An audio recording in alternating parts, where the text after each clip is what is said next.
Hello everyone and welcome back to the Horror Hut. Before you drift off, it would be a nice idea if you could leave a comment to let me know where you are listening from.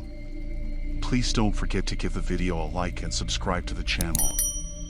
Right, let's get comfy and relaxed, and let's begin. Story 1, The Last Ride.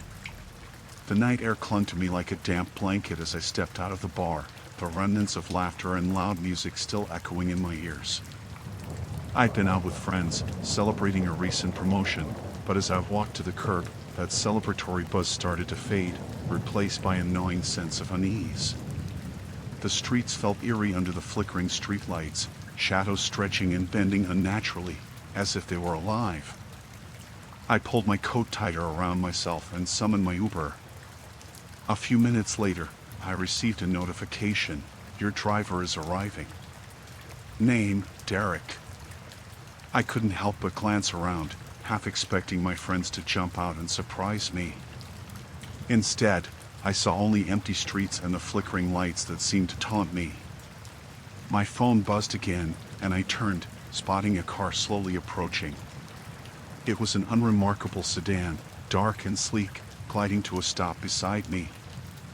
I pressed the button to unlock the door, glancing at the driver as I slid into the back seat. He was in his mid-30s, with short-cropped hair and a face that could blend into any crowd.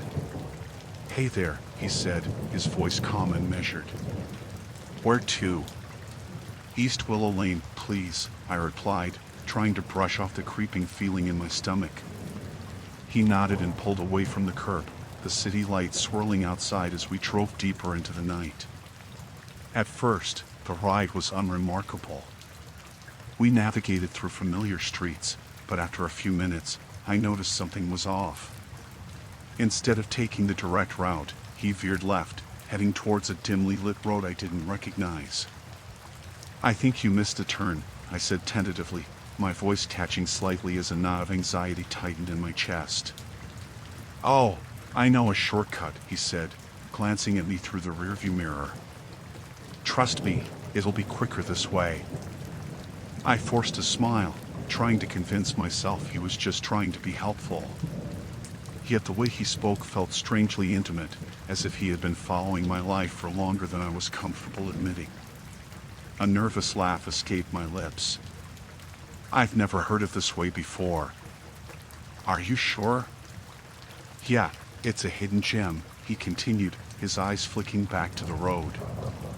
"I've driven around here a lot." "You're a local, right?" I hesitated, my heart beginning to race. "Yeah, I live not far from here."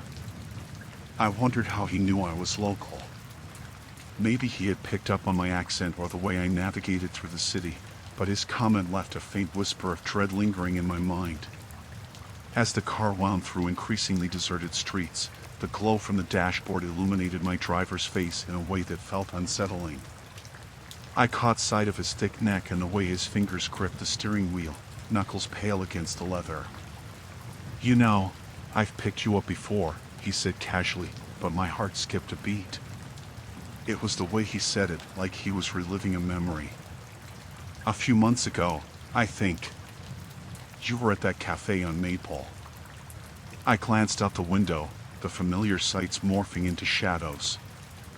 "I don't remember that," I replied, trying to sound casual, but I felt a chill running down my spine. "Oh, you were wearing that red scarf," he added, his tone shifting, becoming almost conspiratorial. "It suited you. Very memorable." Each word felt like a thread tightening around my throat, and I forced myself to breathe deeply, the air feeling heavy and cold. He was watching me, I realized, his eyes flicking toward me more often than was comfortable. "Do you remember much about your passengers?" I asked, hoping to steer the conversation away from my discomfort. His laughter was sudden and sharp, echoing off the car's interior. "It's part of the job," he replied. "You pick up on things, you know? People's little quirks, their lives." As he spoke, I could feel his gaze lingering on me in the rearview mirror, dissecting me in ways I wished I could ignore. The car turned onto a road lined with dense trees, their branches arching overhead like skeletal fingers. Are we still going the right way?" I asked, my voice barely above a whisper. "Of course," he said, but the smile on his face felt wrong, jagged at the edges. "I know these roads like the back of my hand. You should relax, it's just a short drive." I glanced at my phone, the screen reflecting my pale face back at me. The map showed we were far off the predicted route, and my heart raced as I contemplated my next move. "I think I'd feel better if you just turned back," I suggested, hoping to sound assertive. "I'd like to take the main road." "Don't worry about it," he replied, his voice low and almost soothing. "I promise you'll get home safe. Just a little longer." My pulse quickened, a feeling of dread washing over me as the trees closed in around us, swallowing any remaining light. I had to get out. "Stop the car," I demanded, my voice trembling despite my efforts to sound firm. He turned to me, his expression unreadable, and for a moment, I thought I saw something dark flicker in his eyes. "Don't be silly," he said, his tone almost condescending. "You'll feel so much better once you get home." But all I could think was how trapped I felt, how the walls of the car felt heavier with each word he spoke. The night stretched endlessly, a chasm between us and reality. And somewhere deep down, I wondered if I was truly alone. I leaned back against the cool leather seat of the Uber, trying to shake off the remnants of the night. The laughter of friends faded into the background, replaced by the subtle hum of the city at night. A glance at my phone confirmed the driver's identity, Marlon. The app indicated he was on his way, but it didn't feel like he was heading home. The car pulled up to the curb, and I climbed in, a wave of relief washing over me as I closed the door. I offered a cordial hi as I settled into the seat, but Marlon didn't return my greeting. He merely nodded, his eyes fixed on the road ahead. I had ordered the ride out of habit, feeling too exhausted to navigate public transport at this hour. Yet, as the vehicle lurched forward into the night, my sense of unease began to bubble beneath the surface. I glanced at the GPS on my phone, noticing that Marlon had taken a different route than I expected. Instead of heading towards the familiar streets of my neighborhood, we wandered deeper into the less traveled side of the city. The streetlights flickered above, casting elongated shadows that danced wildly across the pavement. "Excuse me," I said, trying to keep my tone light. "Are you sure this is the quickest way?" Marlon's grip tightened on the steering wheel, and he spoke without turning his head. "I know a few shortcuts. Trust me, it'll be faster." I swallowed hard. Something in his voice sent a shiver down my spine. There was an eerie confidence in it. I felt the hairs on the back of my neck stand up, the atmosphere inside the car thickening with an unsettling tension. Flashes of the earlier evening flickered through my mind: laughter, dancing, the warmth of friends, but somehow it all felt distant now. I pulled my phone from my pocket, intending to text Amy, but the screen lit up with a notification instead. It was a message from her, sent just minutes before. "Get home safe. Don't talk to strangers." A cold tremor of anxiety coursed through me. "Do you live around here?" I ventured, hoping to coax a safer conversation. Marlon chuckled softly, the sound unsettling. "You could say that. I know this city well." I tried to catch a glimpse of his face, but all I could see were the shadows etched across his features. A part of me wanted to panic, to demand he take me home, but a stronger impulse made me stay calm.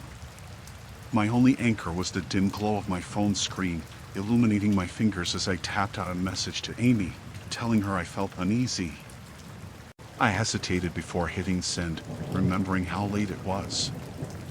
I needed to maintain control, but the sensation of being watched crept in. I peered out the window as the buildings morphed from familiar to foreign. Marlon turned down a narrow street, lined with unkempt lawns and flickering porch lights that barely illuminated the dark. Each turn felt wrong, leading us deeper into the unknown. Do you know the neighborhood well? I asked, forcing a nonchalance I didn't feel. Very well, he replied, his eyes still locked ahead. In fact, I've seen you around. You like to go out a lot, don't you? My heart dropped. What do you mean? He chuckled again, but this time it had a menacing edge. You're a regular at that bar on Elm. I noticed you the last time you were there. The way you laughed with your friends, the way you talked to that guy, what was his name? I felt the blood drain from my face. Who? The one with the dark hair. You seemed to like him a lot. I felt trapped in the car, the reality of my situation crashing over me like icy water.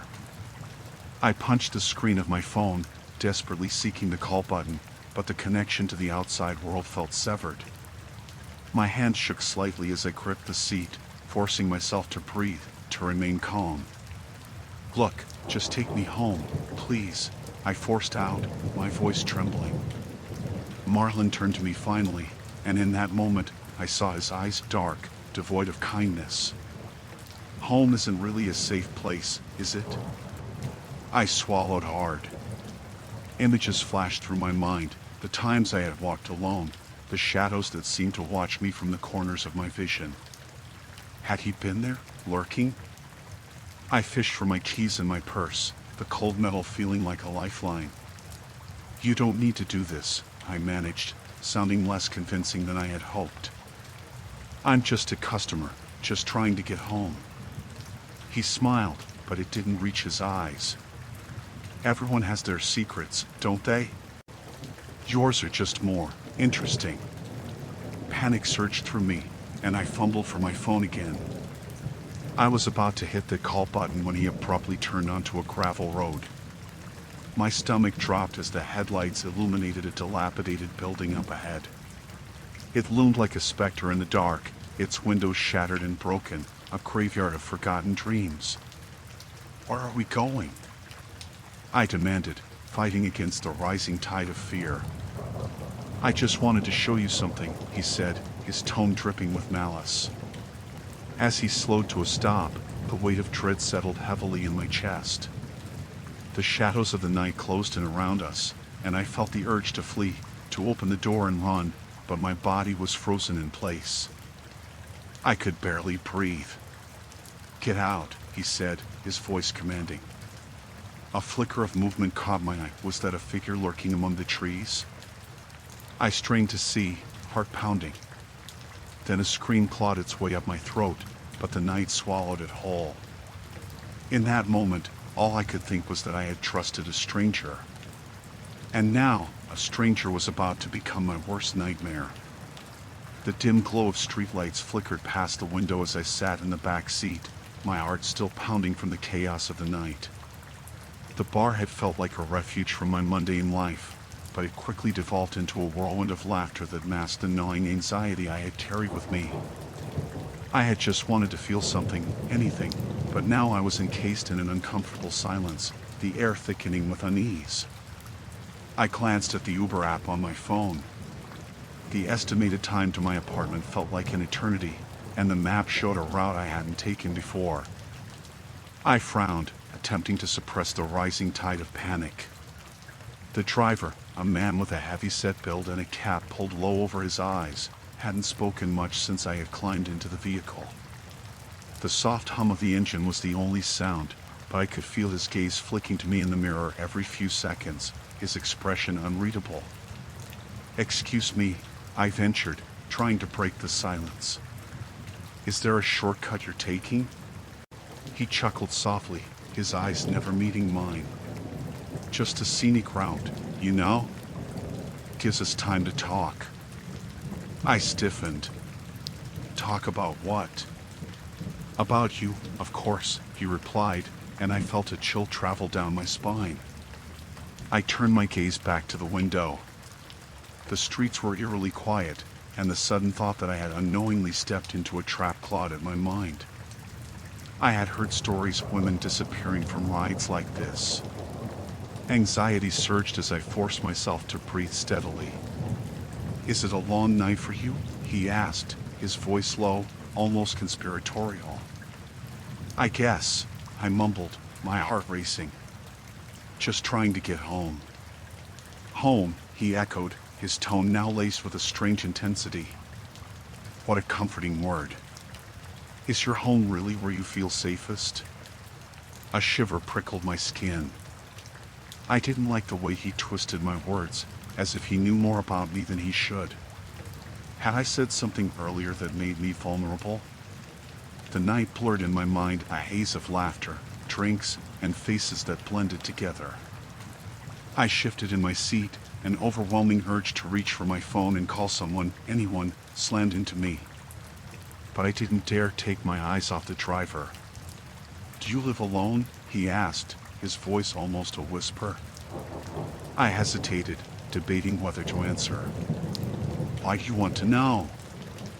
"I just want to make sure you're safe," he replied, the softness of his tone now unsettling. "You wouldn't want to walk into anything dangerous." "Why would you care?" I shot back, my voice trembling. "Because I've seen you before," he said, and my stomach dropped. "In the coffee shop, at the grocery store. You always seem so lost." My heart raced even faster.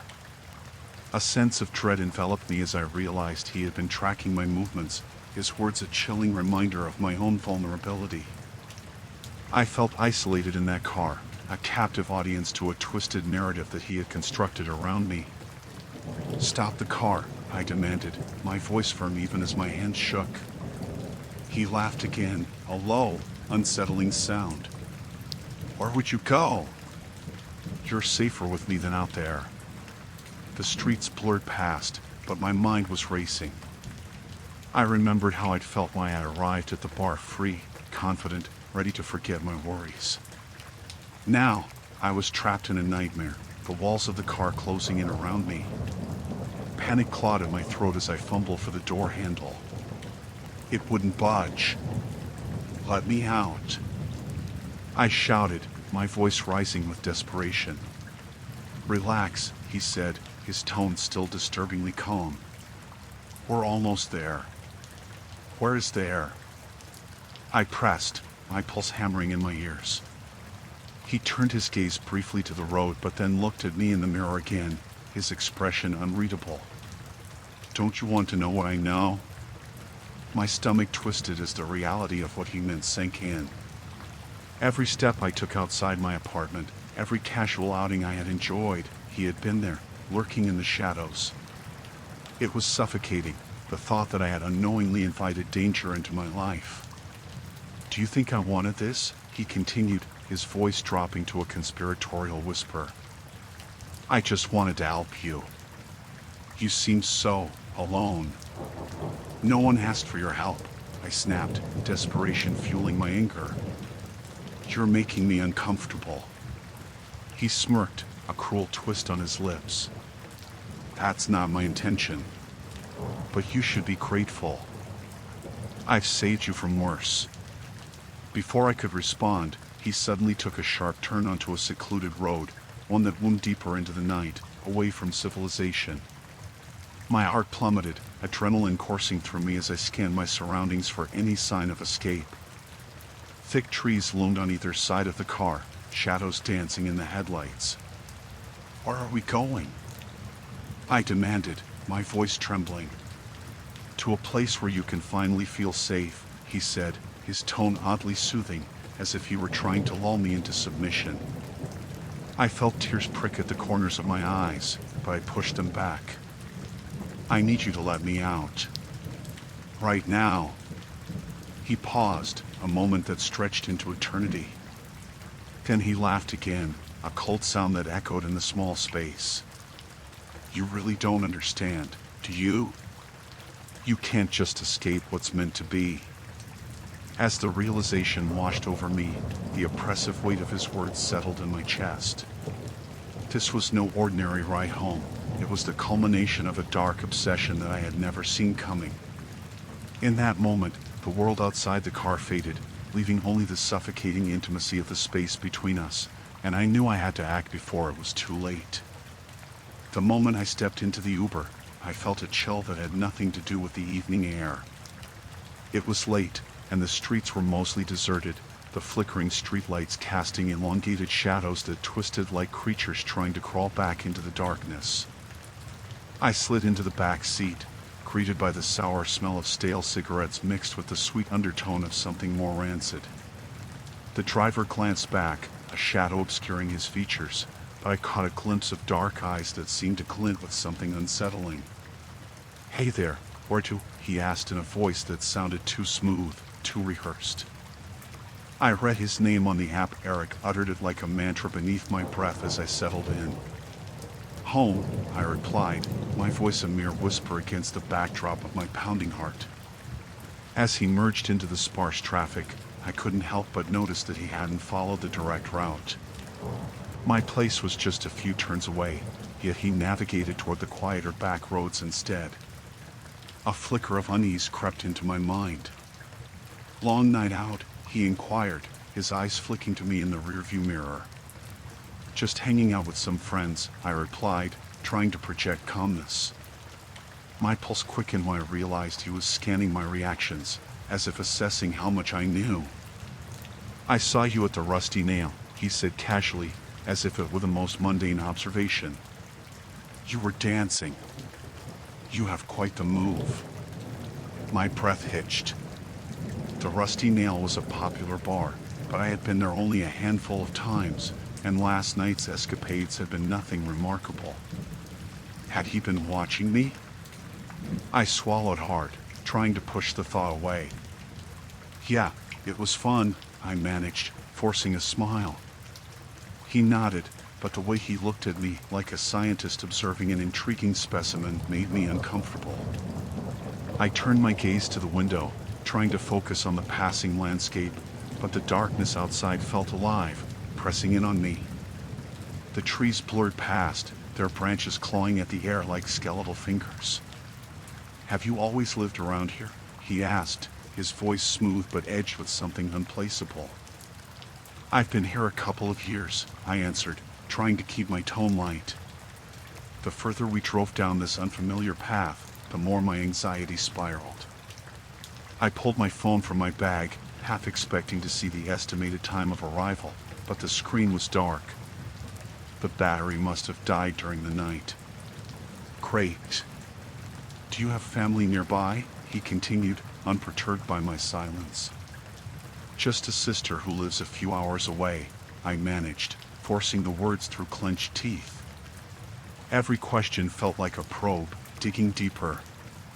He nodded again, eyes flickering to the GPS. "I know how to get to your place, you know," he said, an unsettling smile creeping across his face.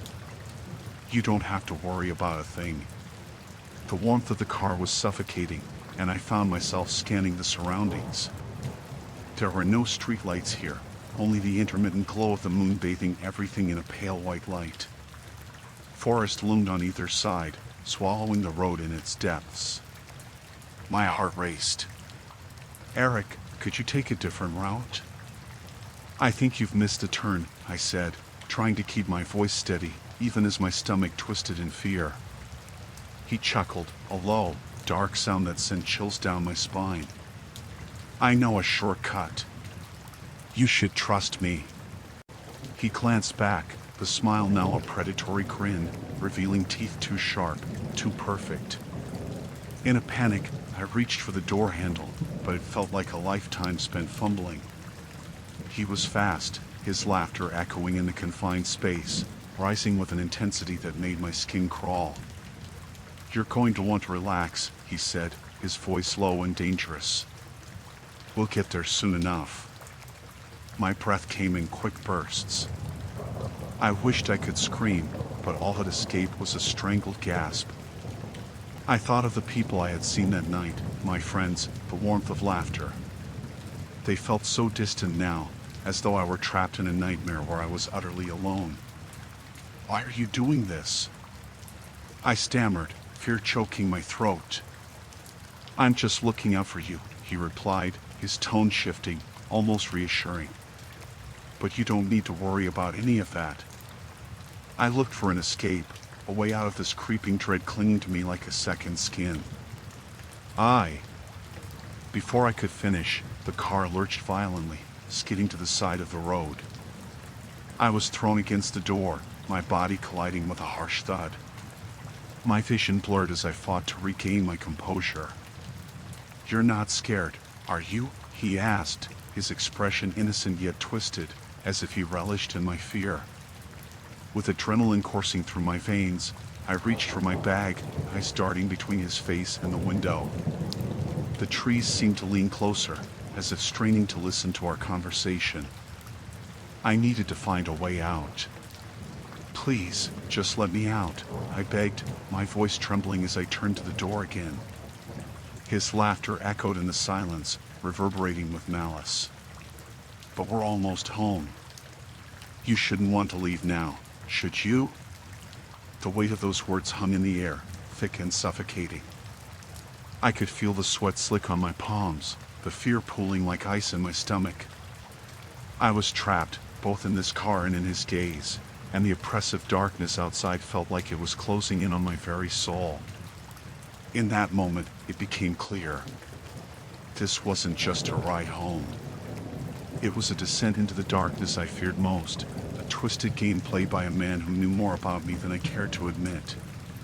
And as the shadows continued to swirl, I knew I had to find a way to escape before it was too late. The murmur of voices faded as I stepped out of the bar, the cool night air wrapping around me like a damp blanket. I fished my phone from my purse, the screen illuminating my face with a harsh, blue glow. My heart raced, not just from the alcohol, but from the nagging sensation that had lingered all night.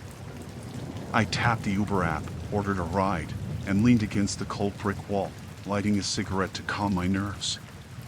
As I waited, I glanced around the dimly lit streets. Shadows danced under the flickering streetlights, and that familiar feeling curled in my stomach, a mix of unease and drunken bravery. I stubbed out my cigarette just as my phone buzzed. The driver had arrived. I walked toward the idling car, a black sedan with tinted windows. As I slipped into the back seat, I caught a glimpse of the driver in the rearview mirror. He was older than I expected, maybe in his late 40s, with a heavy brow that seemed to frown even in repose. His hair was thinning, and a crooked smile flashed as I got settled. I offered a polite nod, hoping to shake off the strange sense of familiarity that prickled at the back of my mind. "Where to?" he asked, his voice low and gravelly. "Crescent Street, please," I replied, glancing out the window at the passing streetlights. The car rolled into motion, but instead of heading toward the main road, he turned onto a narrow side street. My stomach tightened. I felt a chill run down my spine as I watched the familiar landmarks of my neighborhood fade away, replaced by darkened alleys and vacant lots. Is there a shortcut or something?" I asked, forcing a casual tone into my voice. "I thought we were going to Crescent." He glanced at me through the mirror, a fleeting expression flickering across his face. Was it surprise or something else? "It's a nice night for a drive," he remarked, his tone too smooth, almost rehearsed. "Yeah, sure," I replied, feigning indifference. But the words felt heavy in my throat. I reached for my phone, but it remained dark, the battery dead.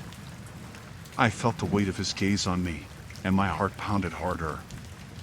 "You used to go to that bar a lot, didn't you?" he said, his voice laced with something unsettling. "You had the same friends every time." I blinked, caught off guard. I guess." He chuckled softly, an unnerving sound. "I'd see you there. You stood out. Always laughing." I tried to focus on my breathing, to find a rhythm that would calm my rising panic.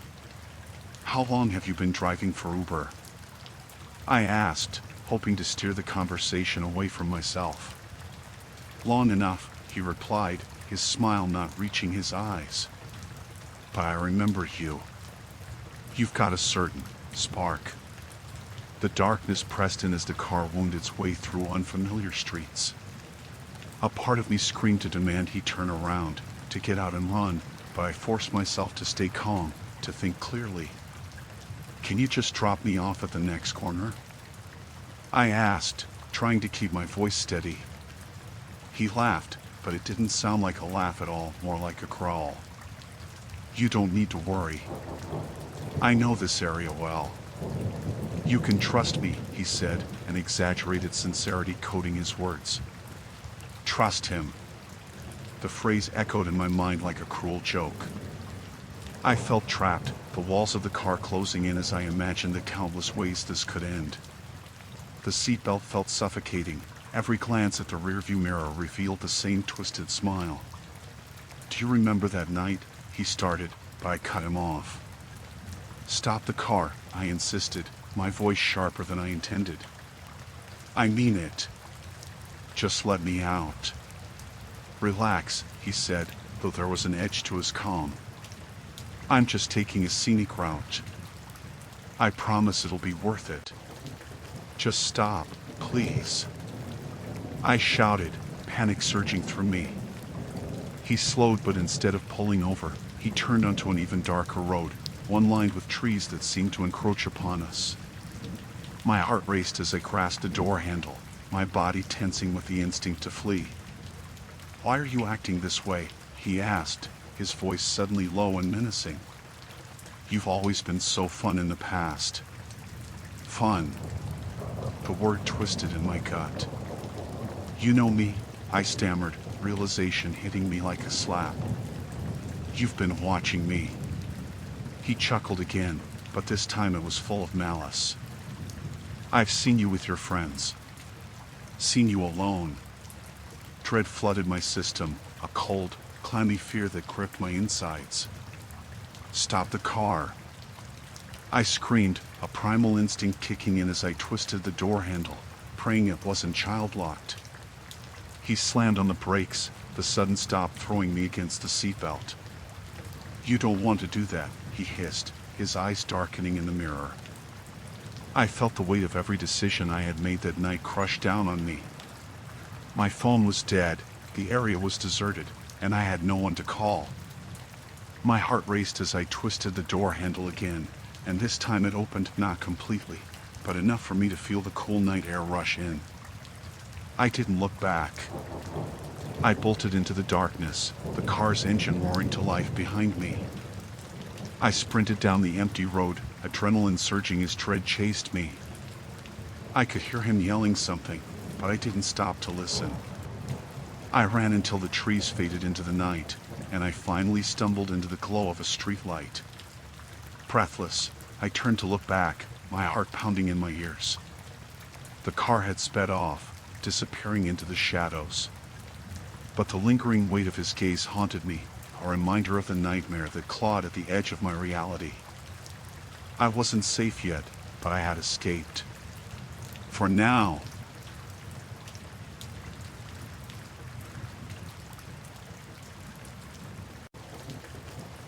Story 2, Whispers Among the Pines.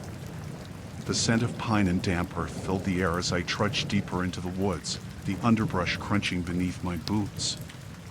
It was late afternoon when I set up camp, the sun still bright enough to pierce through the treetops, casting dappled shadows on the ground.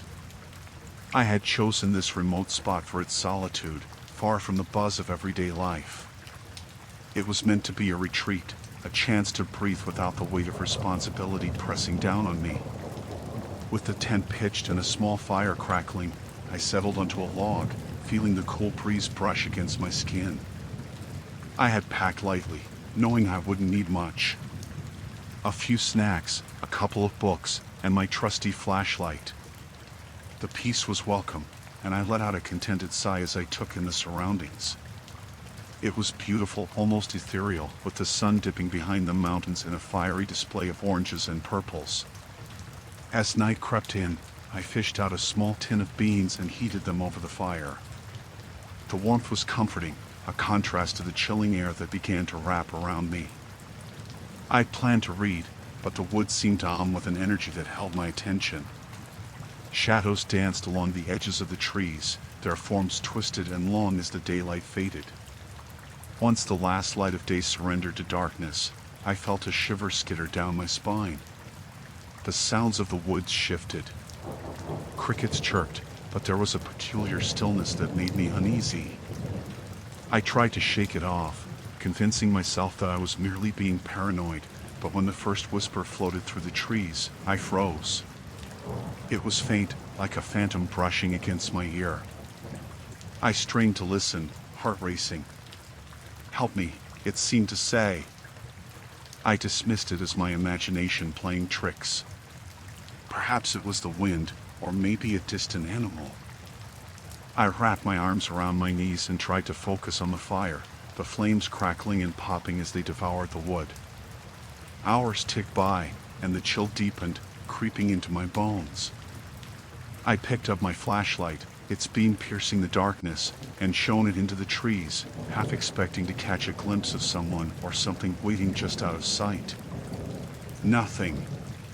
As I turned back to my camp, I heard it again. "Help me." This time, clearer, more insistent.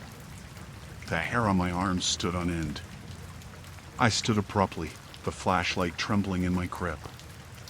I called out, my voice shaky, "Is someone there?" The answer was silence, thick and oppressive. I felt like prey, the hunted in a world that had suddenly turned strange. I tried to laugh it off, convincing myself it was just the echo of my mind, fantasies fueled by isolation. But when the whispers returned, closer this time, my gut twisted with dread. "Help me," it called again, a desperate plea that echoed through the trees. My name slipped from my lips involuntarily, Sarah, only to be met with an eerie stillness that settled like a blanket over the forest. In a cold sweat, I peered into the darkness beyond the firelight, trying to discern movement.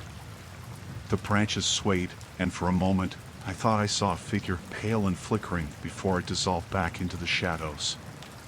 Panic surged through me, and I stumbled backward, my back hitting the rough bark of a nearby tree.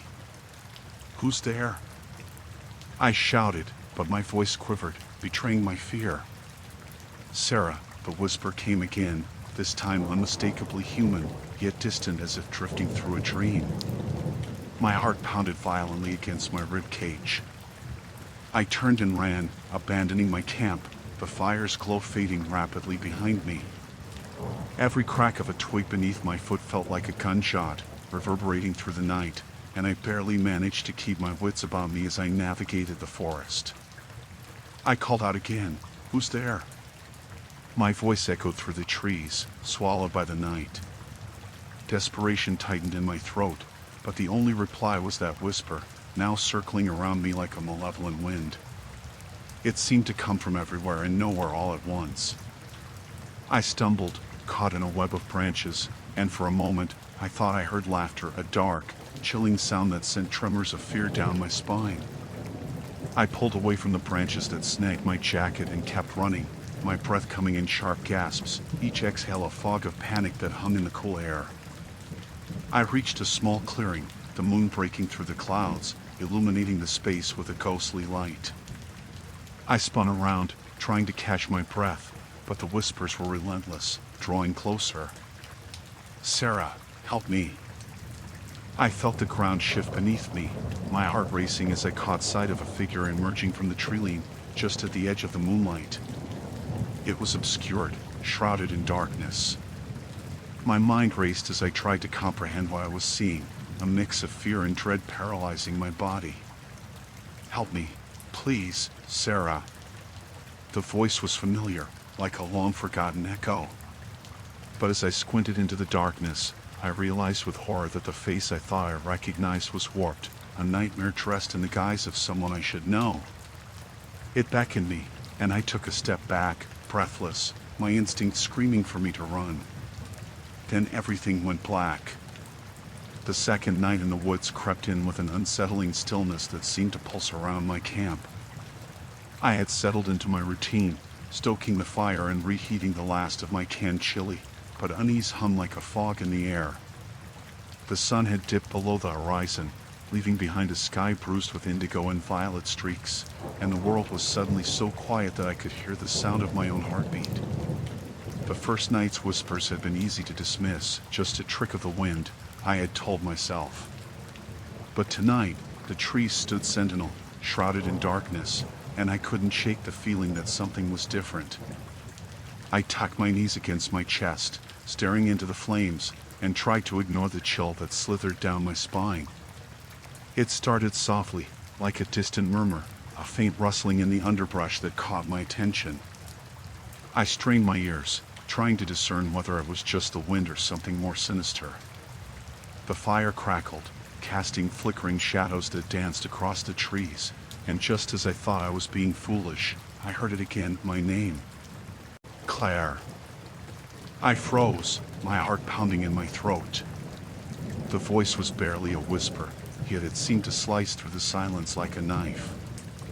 It wasn't familiar, it was low and smooth, almost melodic, but edged with a disconcerting quality.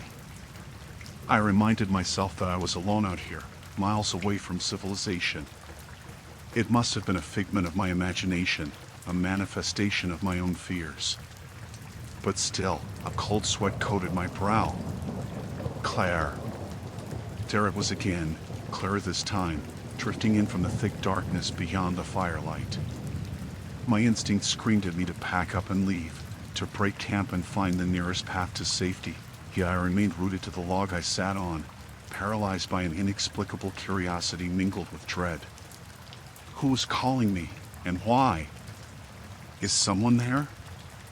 I shouted, my voice shaking, cutting through the suffocating stillness. The woods swallowed my words, and in response, silence enveloped me, heavy and all-consuming. I waited for a reply, for a crack of twigs underfoot that would confirm I wasn't entirely alone, but nothing came. Just the swaying of the trees, the crackle of the fire, and the oppressive weight of my own breath. A strange impulse tugged at me, urging me to step into the shadows and follow the sound. I resisted, reminding myself of the years I spent outdoors, of the lessons on survival, the need to respect boundaries of the wild. I couldn't just wander off into the dark, not without knowing the source of that voice. Yet another whisper drifted through the air, like a wisp of smoke. Claire. This time it was directly behind me, a mere breath away, and I spun around, heart racing. The night was deep, the shadows thick, and the trees loomed like sentinels, watching, waiting.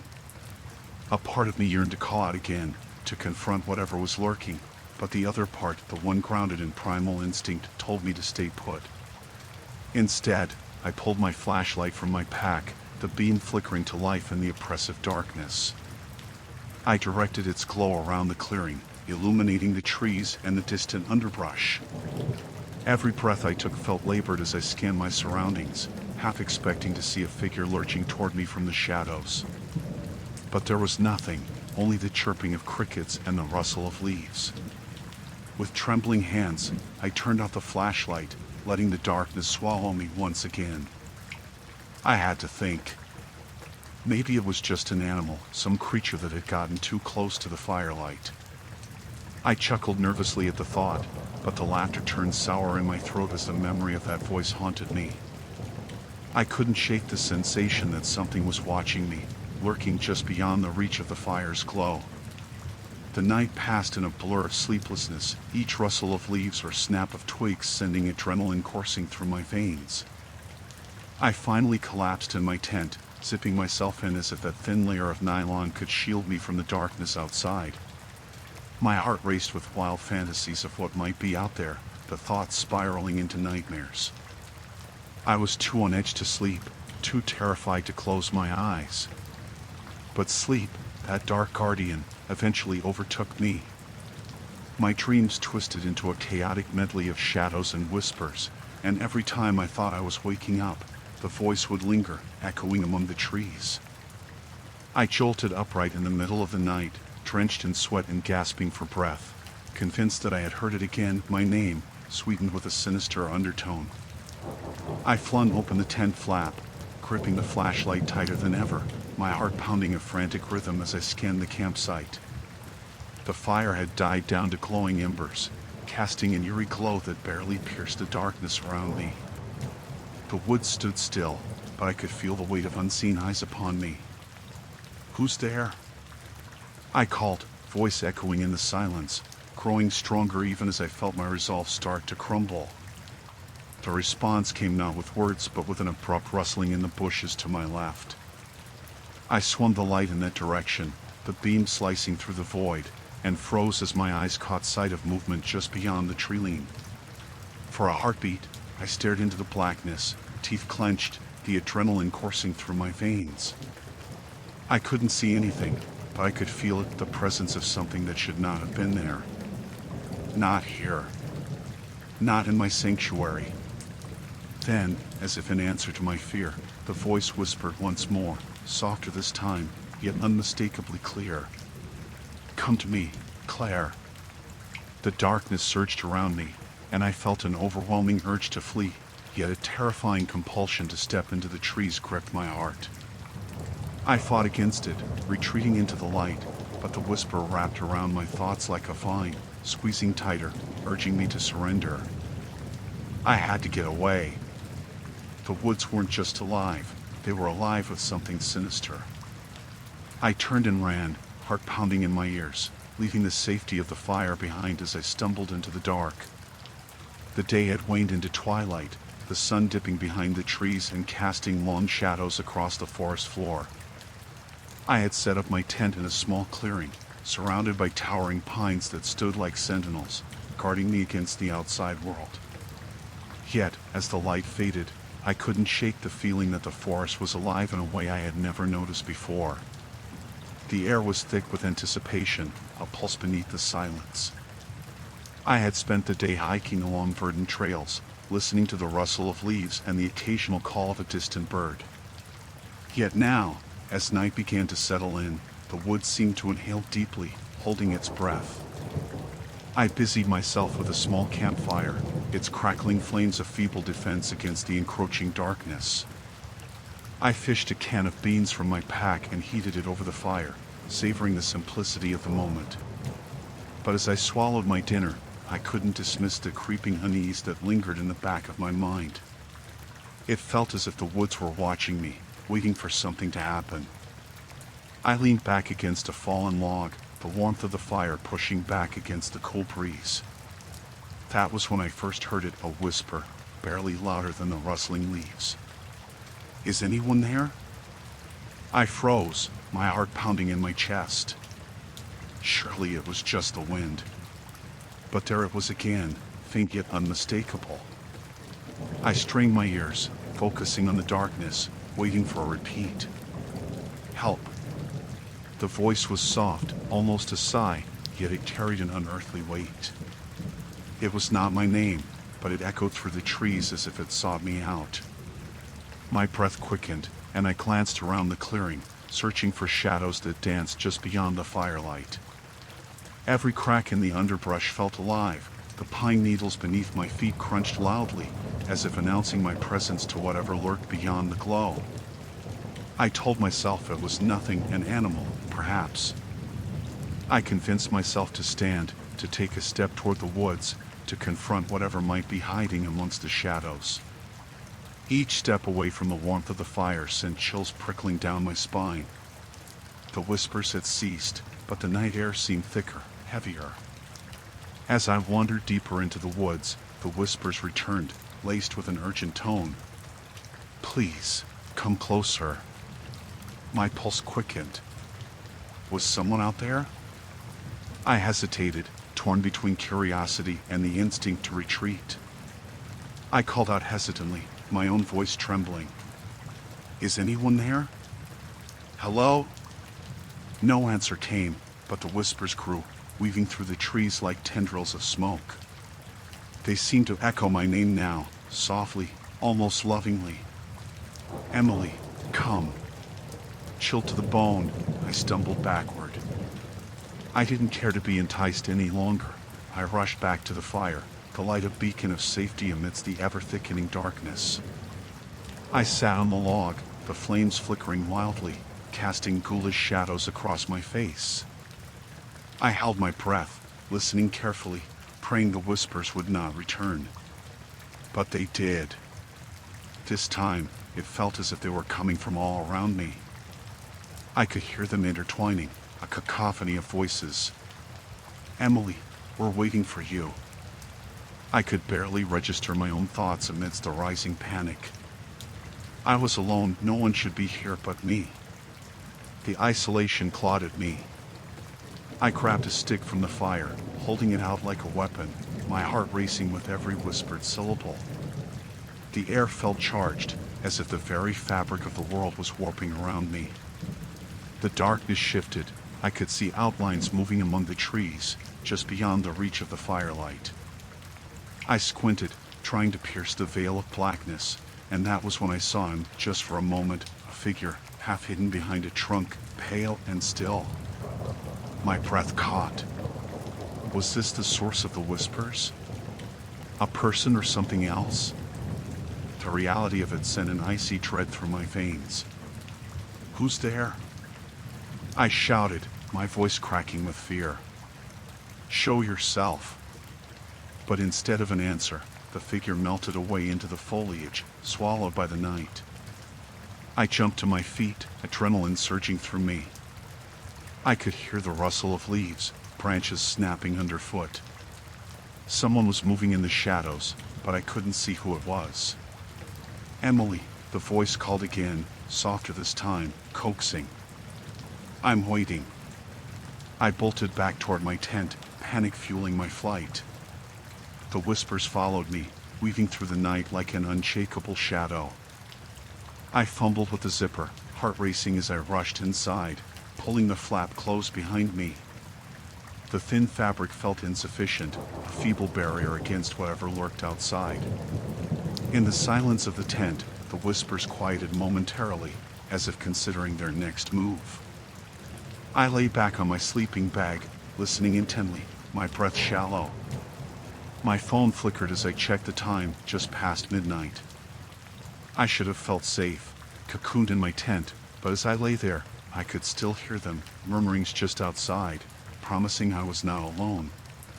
Staring at the ceiling of my tent, I knew I couldn't stay. I had to leave. The woods were alive with something that wasn't just the rustling leaves or creatures of the night. It was something else, cunning and patient. I felt their eyes on me, waiting for me to make my next move. As I lay there in the dark, I could only wonder who or what was truly calling my name. The oppressive weight of silence enveloped me as I sat beside the dying embers of my campfire, the scent of smoke clinging to my clothes. Night had settled in, deep and heavy, swallowing the last vestiges of daylight. Shadows danced in the trees, their shapes twisting and warping under the pale moonlight. I could hear the rhythmic chirping of crickets, a familiar sound that should have been comforting, but it only heightened the tension in the air. I had been alone in these woods for 3 days, a self-imposed retreat from the chaos of life, hoping the isolation would offer clarity.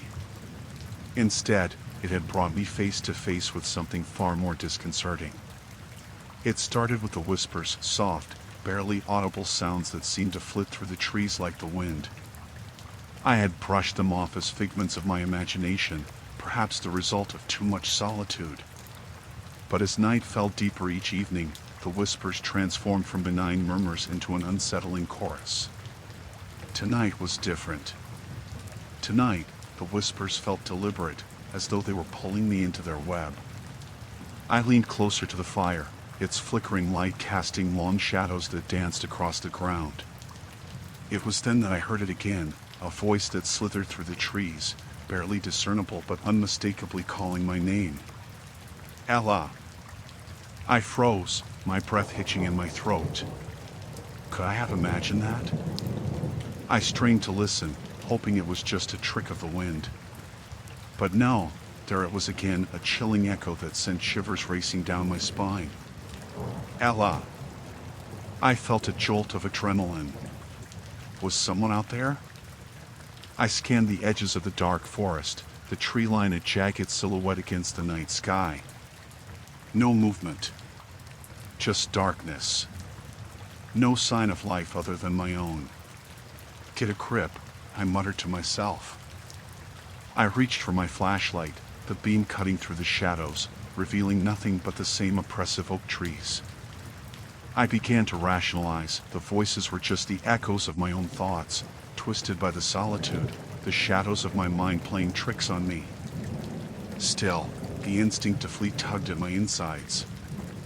I stood up, brushing off the dirt from my jeans, and peered into the woods, resisting the urge to call out. What would I say? Hello? My voice would disintegrate into the void, unanswered.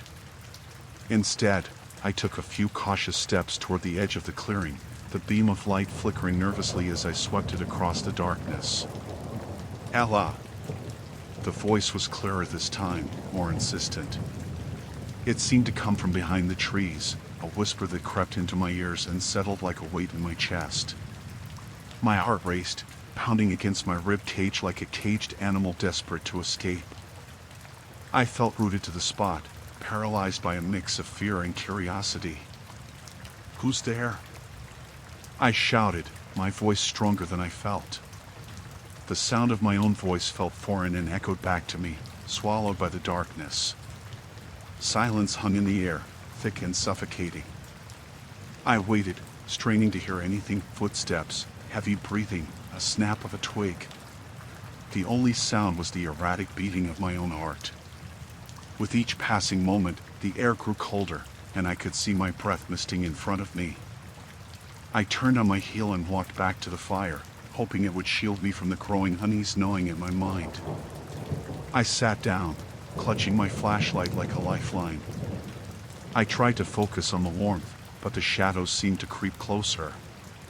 The whispers returned, softer now, but still unmistakably calling me. Ella!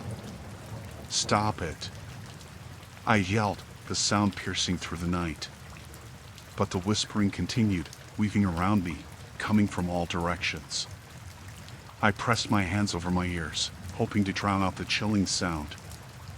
I wanted to pack my things and run, to escape this oppressive atmosphere and whatever presence lurked just out of sight. But as I glanced back at my tent, a fear gripped me. If I left now, would I make it back to the trail? Would I be able to find my way through this maze of trees in the dark? The fire crackled, flinging small embers into the air like fireflies. I kept glancing behind me, convinced something was watching, waiting. I decided to stay close to the fire, to the light. As the hours dragged on, the whispers morphed into laughter, high-pitched, mocking, reverberating through the trees. The sound was so unreal, so out of place in this lifeless wilderness. I couldn't tell if it was real or merely a figment of my imagination spiraling out of control. I was losing my grip on reality, and the thought terrified me. Then, just as I was about to convince myself to run, the laughter stopped. A profound silence fell over the woods, even the crickets seemed to hold their breath. My heart pounded in my ears, drowning out all other sounds. I turned slowly, scanning the trees, the flashlight beam cutting through the darkness. That's when I saw it, a figure standing just beyond the tree line, shrouded in shadows, watching me. I couldn't make out any features, but I felt its gaze, cold and piercing. I stumbled back, nearly tripping over my own feet as panic surged through me. Who are you?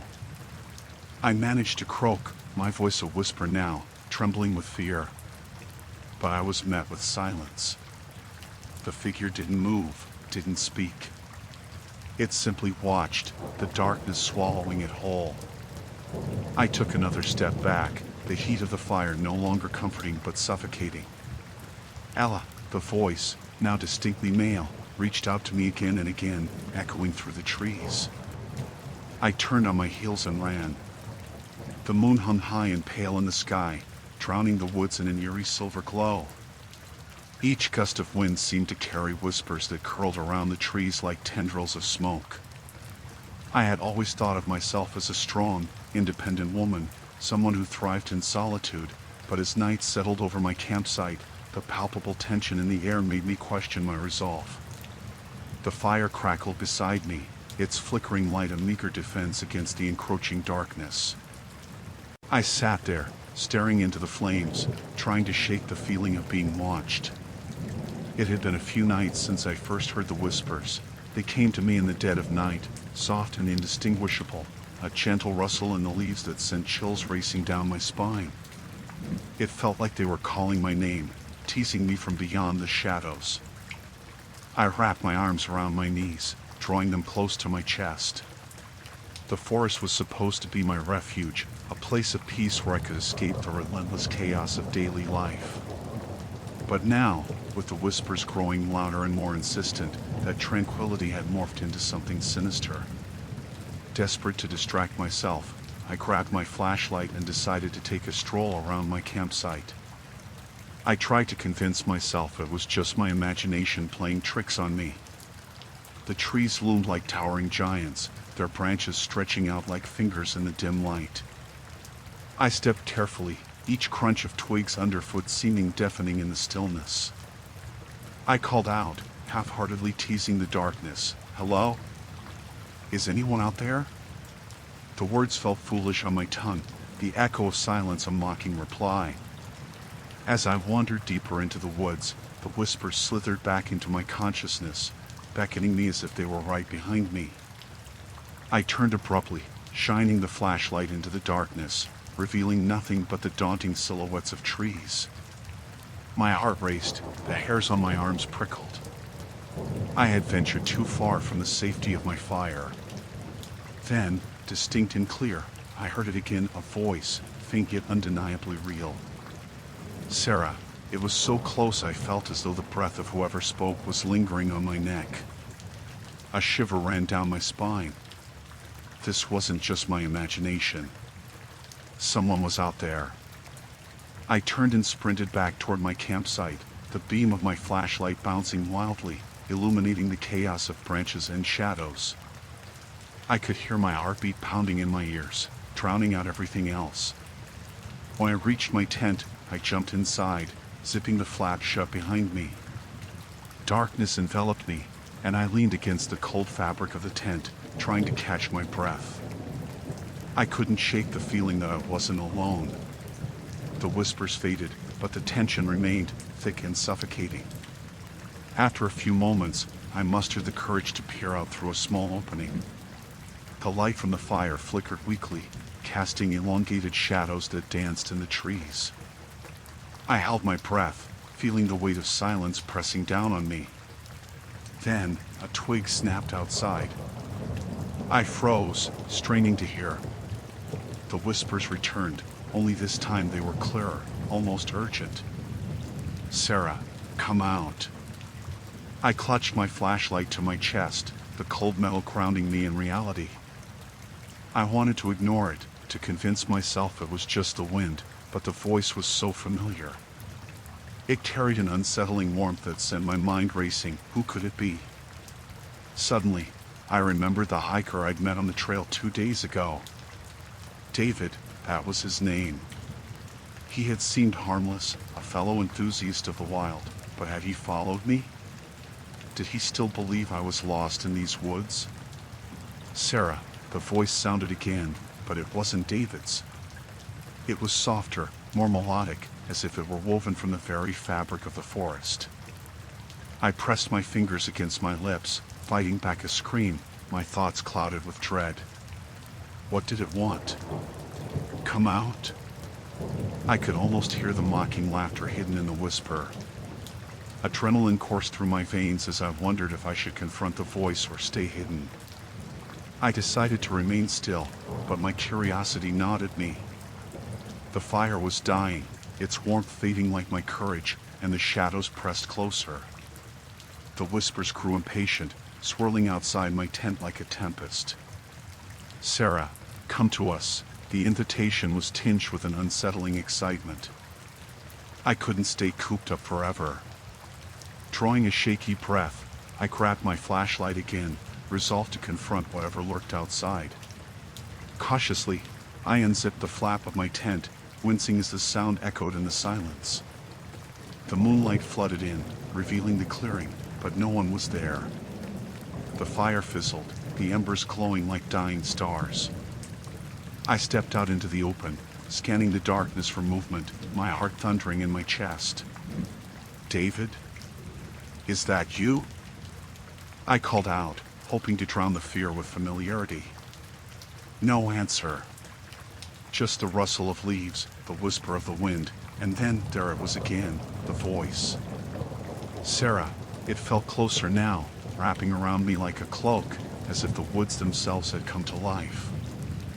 I backed away, heart racing, feeling the weight of eyes on me from every direction. The trees swayed gently, their branches creaking as shadows morphed and shifted. I turned and ran back into the tent, zipping the flap tightly. As I huddled there, shaking, I realized the whispers had stopped, replaced by a chilling silence. But as I sat in the dark, I knew that whatever had called my name was still out there, waiting, watching from the depths of the woods. I was not alone, and I could hear it breathing.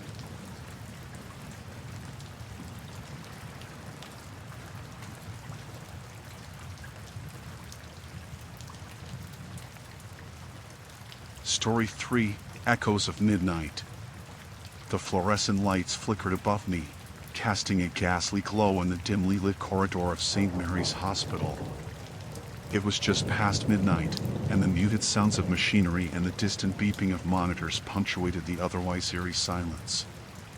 It was my third night shift in a row, and fatigue hung heavy on my eyelids, threatening to pull me into a restless sleep.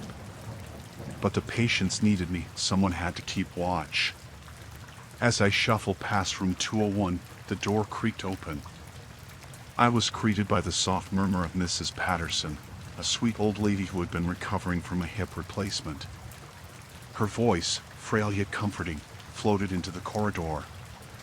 "Nurse Clara, is that you?" "Yes, Mrs. Patterson," I replied, stepping inside. "How are you feeling tonight?" Like an old lady, she chuckled softly, a twinkle in her eye despite her frailty. "But I'm glad you're here. You always seem to brighten up this place." I smiled, grateful for the compliment. I checked her vitals and adjusted the blanket that had slipped down. "You have a visitor on Thursday, right? Your granddaughter?" "Yes, little Emma," she exclaimed, her eyes lighting up at the mention of her family. I made a mental note to remind her about the flowers I had promised to bring. After ensuring Mrs. Patterson was comfortable, I headed back to the nurse's station, the rhythmic squeaking of my shoes echoing in the hallway. As I sorted through the patient files, something caught my eye, a folded note tucked between the pages of Mr. Hargrove's chart. My heart quickened. It wasn't unusual for family members to leave messages, but this felt off. I slid the note out, glancing around to make sure no one was watching. The paper was yellowed and worn, as if it had been passed around many times before. The words were scrawled in uneven handwriting. "You shouldn't have told them about your childhood. They won't forget." A chill coursed through me. It felt personal, almost accusatory. Who had left this? I quickly shoved the note back into the file, trying to dismiss it as a prank. It could be some sick joke, I told myself. Still, unease settled in the pit of my stomach, and I shook my head, forcing myself to focus on my duties. The night wore on slowly, each hour blending into the next, punctuated by the occasional scuffle of feet in the hallway or the muted sounds of a distant TV in another room. But I couldn't shake the feeling that I was being watched. It gnawed me, a feeling so palpable I almost expected to turn around and find someone lurking in the shadows. Around 3 in the morning, I took a break in the staff lounge, hoping to find some semblance of normalcy in a cup of lukewarm coffee. Instead, I found another note, this time lying on the table, as if it had been placed there deliberately. I held my breath, the anxiety practically choking me. The handwriting was the same. "Your keys were left in the locker. You may want to check them." I felt the blood drain from my face. I hadn't told anyone I had misplaced my keys earlier. No one should have known. I glanced toward the door, half expecting to see a figure disappearing down the hallway. I felt exposed, vulnerable, like a cornered animal. I clenched my fists, rising to my feet. This had to stop. Someone, somewhere, was playing a cruel game, and I was the unwitting participant. I decided to confront the issue head-on. I would notify my supervisor in the morning and maybe even the security team. Until then, I had to stay vigilant. The night morphed into a blur of duties and increasing dread. I busied myself with other patients, but the gnawing suspicion never left me. Every room I entered felt like a stage where I was both the performer and the audience, the only witness to my creeping paranoia. When I returned to the nurse's station, ready to check the notes once more, I found the third note, this time taped to the computer screen. It's easy to forget, but they remember everything. You'll see. I felt my pulse quicken. This was no joke, this was something deeply unsettling. I felt my thoughts locking onto a singular obsession. Who could be doing this? I glanced around the station, but aside from the muted glow of the monitors, there was no sign of life. I felt utterly alone. The rest of my shift dragged on, the clocks ticking echoing the anxious beat of my heart. I kept expecting to find someone, anyone, lurking in the shadows, but the halls remained empty.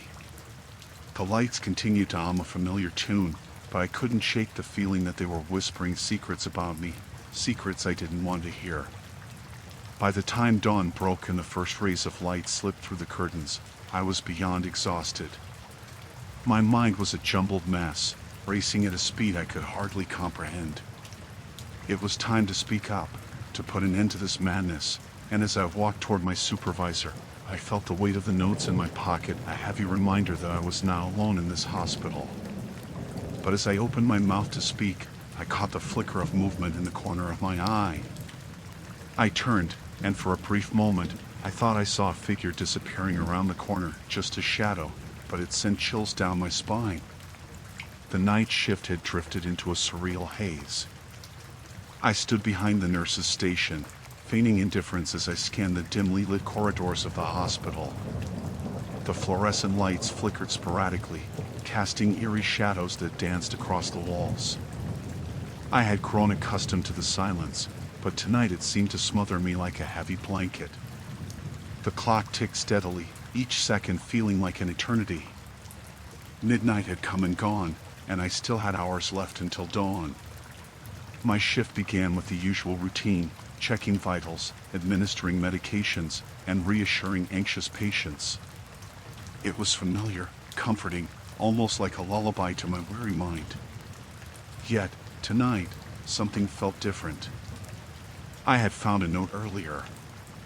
It had been tucked inside the chart of Mr. Emerson, a patient in room 306.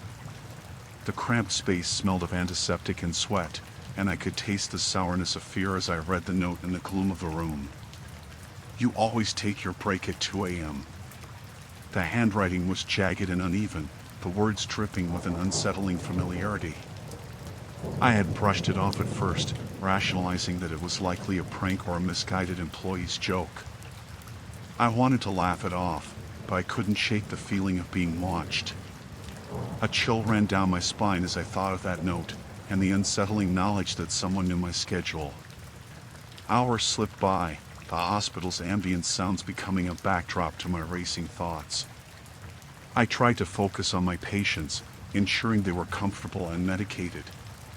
But now, every time I entered a room, I felt the weight of unseen eyes on my back.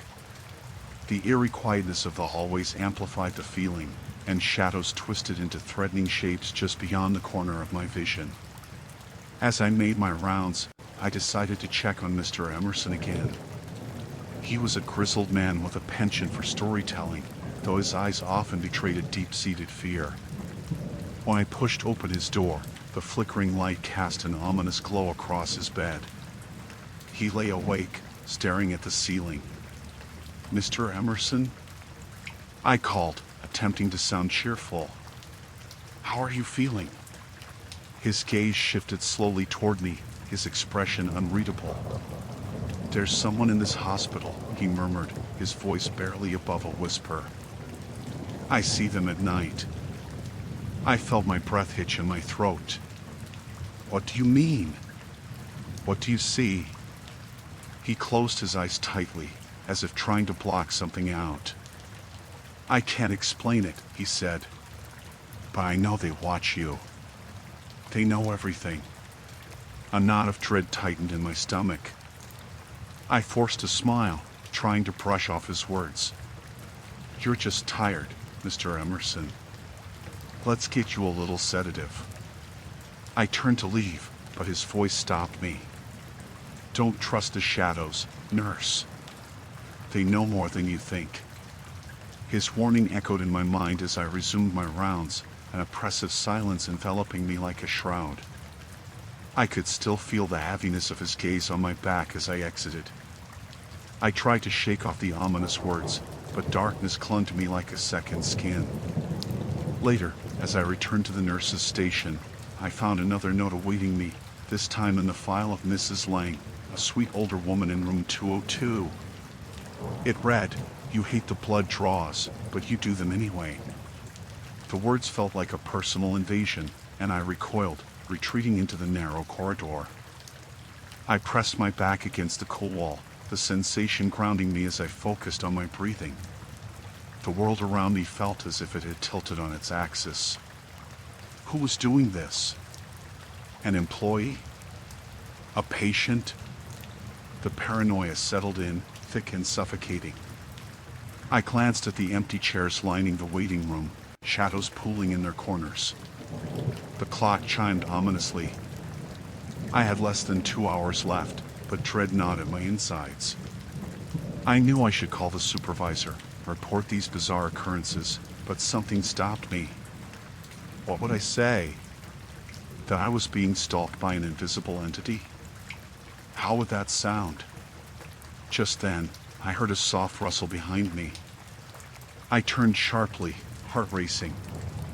The corridor was empty, devoid of life. I shook my head, convincing myself it was just my overactive mind playing tricks. With every passing minute, the notes haunted me. I became hyper-aware of my movements. Each time I walked past a room, I imagined someone lurking behind the glass, pen in hand, plotting my routine like a twisted game. I darted my eyes around the station, searching for something, anything that could provide some explanation. The last hour was a blur. I rescheduled my rounds, moving in rapid bursts, checking on patients, but I felt more frantic than helpful.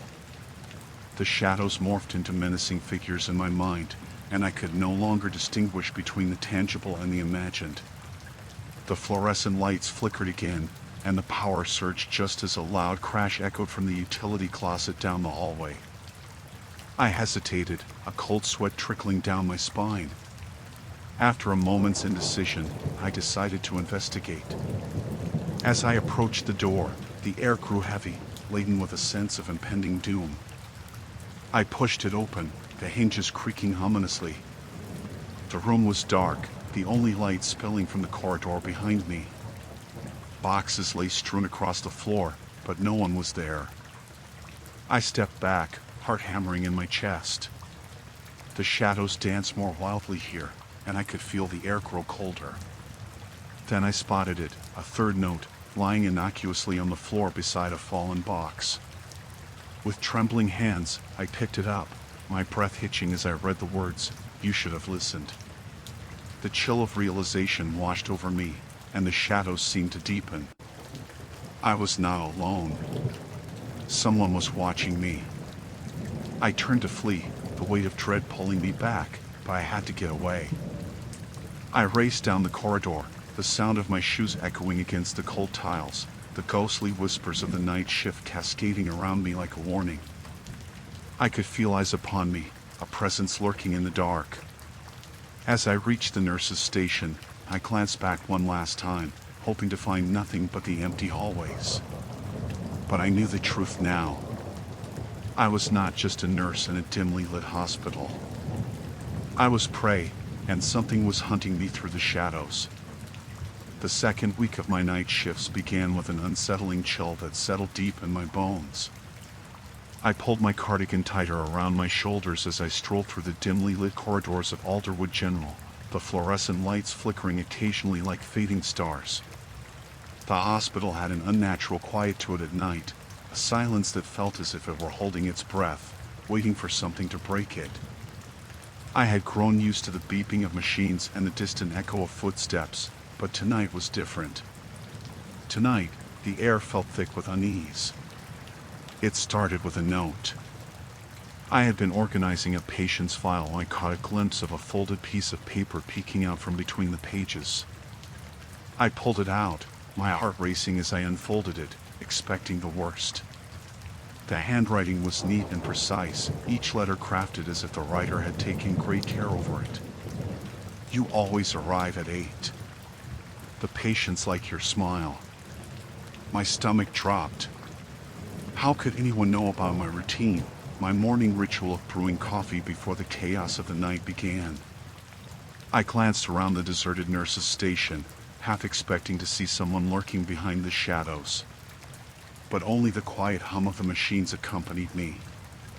I had dismissed the notes as a prank, perhaps an attempt to get a rise out of the new girl. Yet, the way they described my interactions with the patients, how I always joked with Mrs. Daniels about her awful taste in tea, or how I had taken time to admire Mr. Hargrove's collection of model airplanes, sent a shiver down my spine. I crumpled the note in my fist, resolving to ignore it. Convinced it was just a sick joke, I focused on my tasks for the night, charting vital signs, changing bandages, and dispelling the occasional restless spirit of someone too scared to sleep. But as I moved from room to room, I couldn't shake the feeling that I was being watched. The sensation prickled at the back of my neck, a whisper of paranoia that I tried desperately to shove aside. On the third night of my shift, I found another note. This time it was tucked into the file of a new admission, a young woman named Clara who had been brought in after a car accident. You should check on Clara. She's scared and alone, just like you. My pulse quickened. Who was this person? I glanced around the room, but the corridors remained empty, the shadows shifting as if they had a mind of their own. I quickly left the nurse's station, heading to Clara's room, desperate for a distraction. She lay in the bed, pale and fragile. I could see the bruises marring her skin, a patchwork of darkness against her delicate features. I introduced myself, trying to mask my dread with a smile. "How are you feeling?" I asked, my voice steadier than my heart. She blinked slowly, her gaze unfocused. "Scared," she admitted. "I don't remember what happened. I just woke up here." I nodded, reassuring her as best as I could. I checked her drip, made notes in her chart, and tried to engage her in conversation. But the whole time, I couldn't shake the feeling that someone was watching us. It was as if the walls themselves were listening, the fluorescent lights overhead buzzing with secrets. The notes continued to come, each one more invasive than the last. "You like the way the moonlight filters through the windows. It's beautiful, isn't it?" It was true that I often found solace in the way the soft light illuminated the rooms, but how could someone know that? I began to look over my shoulder, half expecting to find a pair of eyes peering through the glass, witnessing my every move. One night, as I was filling out paperwork, I felt a presence behind me. I turned abruptly, heart hammering, but the hallway was empty. I laughed nervously, trying to shake off the dread. Maybe I was just tired. The fatigue of long shifts had begun to wear on me, making shadows seem deeper and corners darker. But as I walked past the break room, I caught sight of a figure standing by the vending machine. I paused, squinting into the dim light. It was just a fellow nurse, Kelly. I let out a sigh of relief, watching her rummage through coins as she tapped her foot impatiently. I approached her, determined to distract myself. "Everything okay?" I asked, trying to sound casual. She nodded but glanced up at me, concern etched on her face. "You've been looking a bit jumpy lately," she said. You sure you're all right? Just tired, I replied, forcing a smile. You know how it is on night shifts. As I turned to leave, a fleeting glance at the clock revealed I still had hours left. I felt the weight of the notes, like stones in my pocket, dragging me down.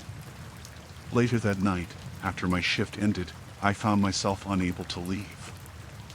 I lingered in the break room, staring at the walls, convinced they held answers I couldn't see. The following evening, I found another note, this time hidden in the break room. You're always so brave. But courage can be lonely. My hands trembled as I read the words. Who was doing this? I felt trapped in a web of uncertainty, the threads pulling tighter with each note. As the week wore on, I began to dread my shifts. I could no longer tell where the shadows ended and the reality began. The notes became an extension of my day-to-day existence, each one amplifying my fear. And just when I thought I couldn't feel more isolated, I discovered the truth. Someone was watching me, and I had no idea who it was or what they wanted. I could feel the darkness creeping in around the edges of my mind, the paranoia festering like an untreated wound. I had to find answers before I lost myself entirely to this nightmare. But how could I dig through the shadows when they seemed to be swallowing me whole? The night was far from over. The fluorescent lights flickered in the corridor, casting a pale, sickly glow that sent shivers down my spine. Each night, the same eerie rhythm pulsed through the hospital, a mixture of the buzzing bulbs and the muted whispers of distant machinery. I had grown accustomed to the quiet, the stillness of the empty rooms, but since starting the night shift alone, the silence had morphed into something suffocating. After discovering the first note tucked between the pages of Mrs. Hastings' file, I convinced myself it was a prank. The second one, hidden within Mr. Jensen's chart, felt a little too personal. Now, I was staring at the third note, folded neatly inside a child's patient file. 3 o'clock. You're always there. I had been looking after a young boy named Oliver, a sweet child battling pneumonia. I found myself drawn to him. His laughter, though faint, was like a soft light in the gloom of the hospital. I had just administered his medication and settled into my routine, but the note burned in my pocket. I felt its presence like a weight dragging me into despair, each word echoing in my mind. The clock ticked steadily, and each tick felt like a countdown. My heart raced as I tried to push the thought of who could be watching me deep down into the recesses of my mind. After all, this was a hospital. Surely, it could be anyone, an overzealous colleague, perhaps, teasing me with some kind of twisted game. Still, I found myself glancing over my shoulder more frequently, as if the halls themselves were breathing, watching, waiting. I decided to take a moment to compose myself. I entered the break room, its fluorescent lights buzzing mercilessly overhead. I poured myself a cup of lukewarm coffee, the bitter taste more a distraction than a comfort. As I leaned against the counter, staring out the small window that overlooked the dimly lit parking lot, I tried to convince myself that it was all in my head. The notes could be harmless, even if they were unsettling. But then I remembered the way they had come to me, a sharp reminder that someone was aware of my every move. After a few minutes of forced calm, I stepped back out into the corridor, taking one last sip of coffee before discarding the cup. The air felt heavier now. I worked my way back toward Oliver's room, my footsteps echoing ominously against the tiled floor. As I approached, I heard rustling inside. My heart sank. I knocked lightly on the door, pushing it open. Oliver? It's Nurse Sarah. The room was dim, save for the weak light from the monitor beside his bed. Oliver lay nestled in his blankets, his small frame dwarfed by the hospital sheets. But he wasn't alone. A figure hunched over the bed, whispering softly, too softly for me to decipher. I felt the blood drain from my face when the figure turned towards me, and I was met with the gaunt features of a man I did not recognize. Panic flared in my chest. Who are you? I demanded, stepping further into the room. The man blinked slowly, and for a moment, I thought I caught a flicker of recognition in his eyes. But it vanished just as quickly, replaced by a blank stare. "I'm just here to see Oliver," he replied, his voice eerily calm. "Visiting hours are over," I said, my voice shaking slightly. "You need to leave." He didn't move. Instead, he looked at Oliver, then back at me. "You're always here at 3 o'clock. Every time." My stomach turned, bile rising to the back of my throat. "Get out." The man raised his hands in mock surrender. All right. I'm leaving." He stepped back towards the door but lingered for a moment, his eyes boring into mine. "Just remember, Sarah, you're not alone. Someone's always watching." There was something unsettling about the way he said my name, as if he knew me. I felt rooted to the spot as he slipped out of the room, his words clawing at the edges of my sanity. I rushed to the window, hoping to catch a glimpse of him in the hallway, but he had vanished. I leaned against the window, the cold glass grounding me momentarily. I needed to check on Oliver. I turned to him, but his eyes were closed, his face pale and drawn. "Oliver?" I whispered, but there was no response. "Sarah?" A voice broke through my panic. It was Dr. Matthews, his brow furrowing in concern. "What's wrong?" I tried to shake off my fear, but the image of the man lingered in my mind. I found someone in here. He said he was here to see Oliver, but it's past visiting hours." Dr. Matthews frowned, stepping further into the room. "Did you call security?" "No," I admitted, my heart still racing. "Let's check the logs," he instructed, stepping out of the room. I followed closely behind, still feeling the remnants of dread settle in my bones. We reached the nurse's station, and Dr. Matthews immediately began riffling through the visitor records. "There's no entry for anyone visiting Oliver tonight," he said, his voice laced with disbelief. "Are you sure you saw someone?" I nodded, frantic. "He was just in there, I swear." Dr. Matthews continued to search, his fingers gliding over the keyboard. "I believe you, but there's nothing here. I'll have a security detail patrol the floor." I nodded, but a sinking feeling gripped me. The notes, the man, everything was merging into a terrifying reality I couldn't escape. I wanted to flee, to run from the shadows creeping ever closer in the corners of my mind. But I had a duty. As I stood there, the realization hit me I couldn't remain in this hospital, alone in the dark. Whoever was watching me had already breached my sanctuary, and the feeling of being unsettled had morphed into outright terror. Every face, every sound, everything felt like a potential threat. I looked up at Dr. Matthews, my resolve hardening. "I need to leave. Now!" The fluorescent lights overhead hummed with a dull, mechanical drone as I navigated the long, sterile corridor of the hospital.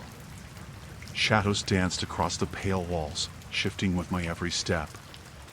I could feel the weight of the silence bearing down on me, more oppressive than it had ever been during my long nights on duty. Each flicker of the lights cast looming shapes, making the hospital feel less like a place of healing and more like a trap. The notes began to escalate. The first had felt like a cruel joke, a hastily scrawled message, tucked beneath a patient's chart, detailing my morning routine. "You always check on room 314 first." I brushed it off as a prank. But with each subsequent note, the chill of unease crept deeper into my bones. "Your favorite coffee is dark roast. You take it black." That one had sent a pulse of fear through me. Who had been watching me so closely? My heart raced as I recalled the moments I had spent alone, sipping coffee in the break room, barely aware of the time slipping by. I had thought of reporting it, but the last time I confided in a colleague about my concerns, I had been met with eye rolls and shrugs. People are just trying to mess with you, they said, dismissing my growing paranoia. But it wasn't just childish pranks. I felt eyes on me, the sensation creeping up my spine like icy fingers. As I walked to room 312 to check on Mrs. Hawkins, an elderly woman who had been admitted for respiratory issues, I thought I heard something behind me, soft but distinct, like the shuffle of shoes against the linoleum floor. I turned suddenly, my heart thudding loudly in my chest, but the corridor lay empty. Just the quiet hum of the hospital machines and the ghost of my own breath. I entered room 312 and checked Mrs. Hawkins's vitals. The rhythmic beeping of the monitor punctuated the stillness, a reminder of life clinging to its fragile thread. She stirred slightly, and for a moment, I felt a flicker of comfort in my role as a caregiver. But as I prepared to write my notes, the familiar tingle of dread returned. I couldn't shake the feeling that I was no longer just a nurse. I had become a target. After I finished my rounds, I retreated to the nurse's station, the dim glow of the monitor offering a semblance of security. I slid the latest note from my pocket, a crude piece of paper folded in half. "You have a nice laugh." I hear it from the other rooms. I gripped it tightly, knuckles white, as if I could crush the words through sheer force of will. The clock ticked loudly, each second echoing like a drumbeat, and I found myself glancing toward the door, half expecting to see someone step through the frame. I wondered, not for the first time, if I should simply leave. But something kept me rooted to the spot, a stubborn defiance, perhaps, or the flickering hope that I could find the one behind these notes. Around midnight, the hospital fell into an even deeper silence. I wandered briefly from the nurse's station to the break room, seeking a moment of reprieve. As I poured a cup of coffee, the steam swirled around me, obscuring my reflection in the window. I turned my gaze to the glass, suddenly aware of the weight of my own shadow, the way it blended into the dimly lit corner of the room. In that moment, I resolved to confront my fears. I returned to the nurse's station and rifled through the patient files, hoping for a clue, a slip-up, a name, anything that could lead me to the person watching me. Hours passed, and I felt the fatigue of the night settling heavily on my shoulders. The notes had become my obsession, eclipsing everything else. Just as I was about to give in to exhaustion, I came across an anomaly in the records, a series of repeated admissions for a patient named Ethan Blake. He had come in 5 times over the last year, each time for minor issues, kidney stones, a broken wrist, an asthma attack. But there was something unsettling about the frequency, like a deliberate invitation to observe. I made a mental note to look deeper into his file, but a sudden noise shattered my focus, a soft knock at the nurse's station. My heart raced as I turned, my breath catching in my throat. It was a figure cloaked in shadows, just beyond the reach of the flickering light. "Can I help you?" I asked, my voice steady despite the tremor in my hands. The figure stepped closer, and I could finally make out a face. It was Stephen, one of the night orderlies, his expression unreadable. "You look like you've seen a ghost," he said, a hint of concern in his voice. "Just tired," I replied, forcing a smile that felt more like a grimace. "How's your shift going?" Same old, same old. But I saw you looking through those files." "Everything okay?" I hesitated. I couldn't involve him, not yet. "Yeah, just routine stuff." "All right, just checking in." He lingered a moment longer before walking away, leaving me alone with my thoughts. My resolve faltered. I wondered if I could trust anyone here. The hospital had turned into a labyrinth of uncertainty, and I was losing my sense of direction. As I returned to my search, the faint sound of paper rustling caught my attention. I turned and saw another note slipped under the edge of the counter, a new one, waiting for me as if it had been placed deliberately. Trembling slightly, I picked it up. "You shouldn't be looking into this. You won't like what you find." A wave of nausea rolled through me. The feeling of being watched became palpable, the shadows stretching and contracting as if alive. I backed away from the counter, unsure of what to do next. The walls felt like they were closing in, and I realized with a sinking dread that I had unwittingly stirred something far darker than I had anticipated. Somebody was out there, and they were watching me.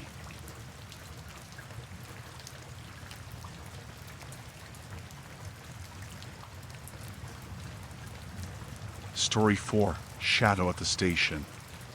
Chapter 1. Chapter 1. I had expected the station to be bustling, a hive of travelers, all moving with purpose. Instead, when I arrived at the Yorkton train station, a heavy silence enveloped me, seeping into my bones. It was late, and the sun had long disappeared, leaving shadows to stretch and twist beneath the flickering fluorescent lights. My heart sank as I checked my watch, its hands stubbornly refusing to reverse the time. I had missed the last train home. Shuffling my feet, I glanced around. The platforms yawned into darkness, the only sounds the distant echo of my steps and the rhythmic ticking of the clock overhead. Anxiety tightened around my chest. I felt exposed, like a solitary leaf swirling in a storm. I wondered if I could summon an Uber, if any driver would dare navigate this desolate locale at this hour. I pulled out my phone, but the lack of signal only deepened my sense of isolation. With no other options, I took a deep breath and walked toward the nearest waiting area, hoping to find a bench and plan my next move. The air was stale, carrying the faint odor of cleaning supplies mixed with something indefinable that set my nerves on edge. I settled onto a bench, scanning the platforms for signs of life. Then, at the far end, I saw him. A man, standing alone on platform 3, his figure obscured by the mist creeping through the night. He wore a dark coat that seemed to blend with the shadows, his face partially hidden beneath the brim of a worn hat. I could feel his gaze, even from such a distance, like an electric current crawling across my skin.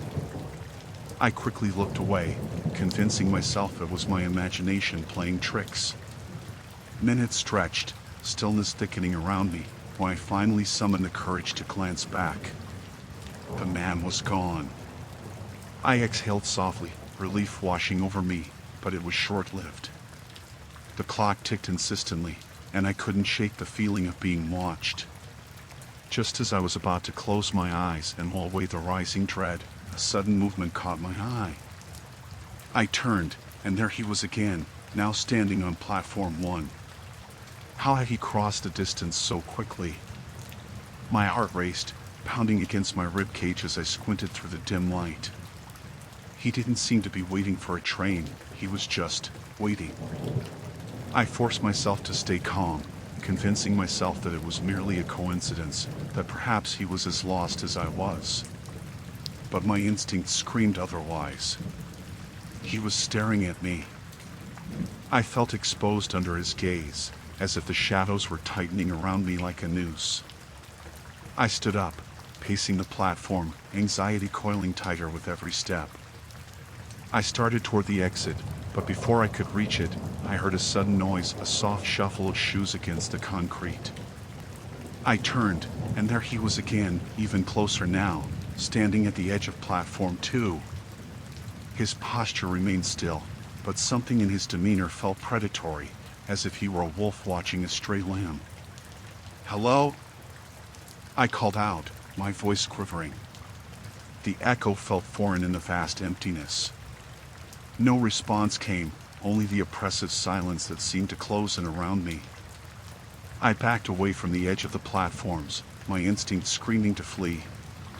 But where would I go? I felt trapped in this labyrinth of concrete and metal, each platform a prison, each shadow a potential threat.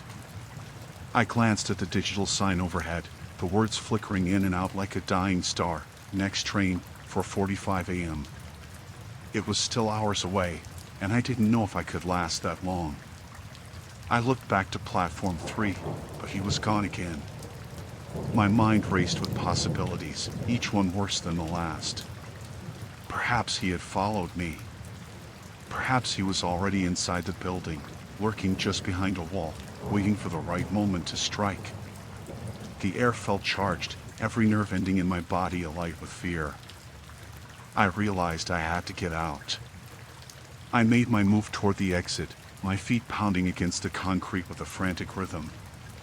But just as I reached the door, I felt the unmistakable pressure of eyes on me again. I turned, and my heart dropped. He was on platform 1 once more, closer this time, his shadow stretching unnaturally long. He tilted his head, almost curiously, as if gauging my next move. A chill raced down my spine. It was as if he were toying with me, pulling the strings of a cruel game I had never agreed to play. Panic surged. I stumbled backward, my hand brushing against the cold metal of the door frame. I needed to get out of there, to escape this silent predator and the confines of this accursed station. Yet, something held me there, a morbid fascination with the fear that had rooted itself deep within me. I took a step back, then another, my breath coming in shallow bursts. "Leave me alone," I shouted, the words echoing hollowly in the empty station. He didn't respond. Instead, he merely stood there, watching, waiting as if he relished every fleeting moment of my terror. With one final glance, I turned and bolted for the exit, the darkness behind me swallowing the light and leaving me with only the sound of my pounding heart and the distant chime of that cursed clock. But as I burst through the door into the cold night air, I couldn't shake the feeling that I hadn't escaped at all. He was still there, lurking, a shadowy presence that would haunt me long after I left. The door slammed behind me, but I knew that the true nightmare had only just begun. I had never considered myself particularly superstitious, but after missing the last train that evening, I felt an unsettling chill settle over me, brushing against the nape of my neck. The station loomed ahead, its once bustling atmosphere now a hollow echo of its former self. The fluorescent lights flickered, casting a pallid glow over the cracked tiles and faded advertisements peeling from the walls. A muffled voice echoed in the distance, announcing an arrival that would never come. As I stepped deeper into the station, the clack of my heels against the cold tiles seemed to amplify the silence. I pulled my coat tighter around me, a futile attempt to ward off the chill creeping into my bones. The waiting area was deserted, save for the occasional scurry of a rat slipping into the shadows. I sensed an unsettling quiet that draped over the station like a shroud. I glanced at my watch again, its hands mocking me with their slow, unyielding march. The last train had left over an hour ago, and my phone had succumbed to a dead battery, leaving me with no way to call for help or check for taxis. My heart raced as I scoured the timetables posted on the wall, searching for any sign of hope. It was then that I noticed him, a figure standing at the far end of the platform. He wore a long, dark coat that seemed to absorb the dim light around him. His face was obscured, but I felt his gaze pierce through the distance, locking onto mine. I swallowed hard, an involuntary shiver running down my spine. Who was he? And why was he staring? I blinked, and in that instant, he vanished, as if the shadows had swallowed him whole. The sudden absence of his presence left me feeling more vulnerable, as if his disappearance had stripped the last layer of safety from the station. I hesitated, my mind racing with the possibilities of where he could have gone. I turned back to the timetables, desperately trying to shake off the feeling of being watched. Minutes ticked by as I paced the waiting area, anxiety clawing at my insides. I thought about walking toward the exit, but something kept me rooted in place. Just as I was about to take a step, I caught a flicker of movement to my right.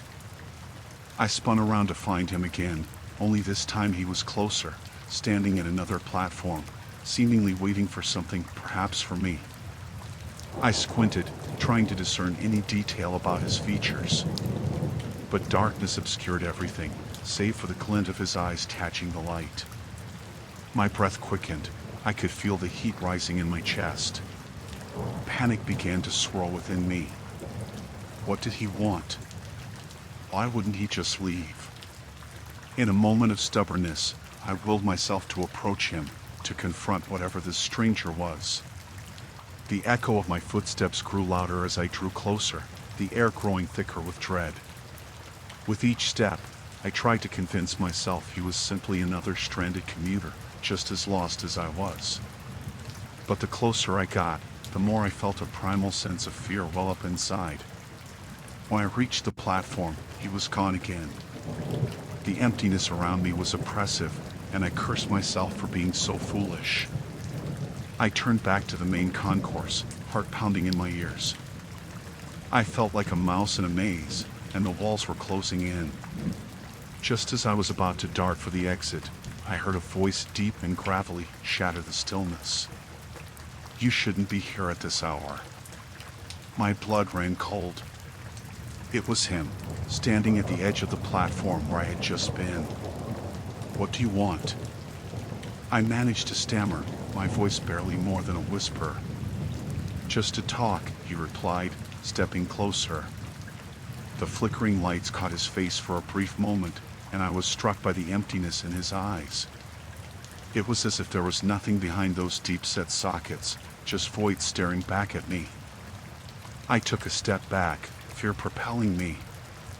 "Stay away from me," I shouted, the urgency in my voice echoing against the walls. But he didn't flinch. Instead, he smiled a slow, unsettling grin. "You're all alone here, you know. No one will hear you." I turned on my heels and dashed back toward the waiting room, adrenaline coursing through my veins. My thoughts were a frantic blur. I felt like a rabbit fleeing a predator, and the station transformed into a labyrinth designed to trap me. I raced toward the emergency exit, yet every corridor seemed to lead me in circles. Behind me, I heard the click of heels against tiles. The sound was unmistakable. He was following me. I quickened my pace, heart pounding in my chest, desperate to escape his grasp. The fluorescent lights buzzed angrily above me, and I cursed them for their inconsistency. I needed to get out, needed to scream, but the silence in the station was deafening. As I burst into the next platform, I looked back to see if he was still there. To my horror, he stood just a few feet away, an unbroken distance that made the air feel thick around us. "You can't run forever," he taunted, his voice low and resonant in the hollow space. The thought of being cornered sent a jolt of panic through me. I turned away, desperate for a way out, but the station twisted around me, every exit seeming to lead deeper into his territory. I could feel dread curling around my throat like a vice, constricting with each breath. In that moment of despair, I realized I was not just running from him. I was running from the very idea of being trapped in a place that should have been filled with people, filled with safety, now transformed into a prison. I staggered forward, searching for an escape, my mind racing with thoughts of what it meant to truly be alone. The only sound that echoed in the stillness was the rhythm of my heart, pounding relentlessly against the encroaching darkness. The fluorescent lights flickered overhead, their hum punctuating the stillness of the deserted train station. I leaned against the cool metal bench, my breath visible in the cold night air, feeling more trapped than I had moments ago. The last train had pulled away nearly an hour ago, leaving me with nothing but the sound of my own heartbeat echoing in the cavernous space. I had tried calling for a cab, but my cell had died just after I'd realized I had missed my train. I couldn't shake the growing dread that settled over me as the minutes turned into what felt like hours. I shifted my weight, rubbing my arms to ward off the chill, and glanced at the clock. It was 11:15. My mind raced with thoughts of how I would get home, but every plan seemed futile in the face of the oppressive quiet. Then, there he was again. The man stood at the far end of platform 2, his silhouette stark against the harsh lighting. At first, I convinced myself it was just my imagination playing tricks. My eyes had to be deceiving me in this empty place, but he looked exactly like the figure I had seen earlier. He was dressed in a dark coat, buttoned up to the collar, and a fedora that cast a shadow across his face. I couldn't discern his features, but the way he seemed to shift his gaze toward me sent chills racing down my spine. I forced myself to look away, focusing instead on the flickering light as I tried to calm the growing anxiety tightening in my chest. Maybe he was just another stranded commuter, waiting for a train that wouldn't come. But when I chanced to glance back, he was gone. The platform was empty again, but the sensation of being watched lingered. I remembered the way his presence had settled in my gut, heavy and suffocating. Minutes passed, but no sounds broke the silence except for the rhythmic ticking of the clock. I stood up, shoving my hands deep into my pockets, and took a few hesitant steps toward the exit. I needed to leave this place, to get away from whatever was happening. Yet each step seemed to draw me back into his magnetic pull. I hesitated, half turned toward the exit, when I spotted him again, this time on platform 3.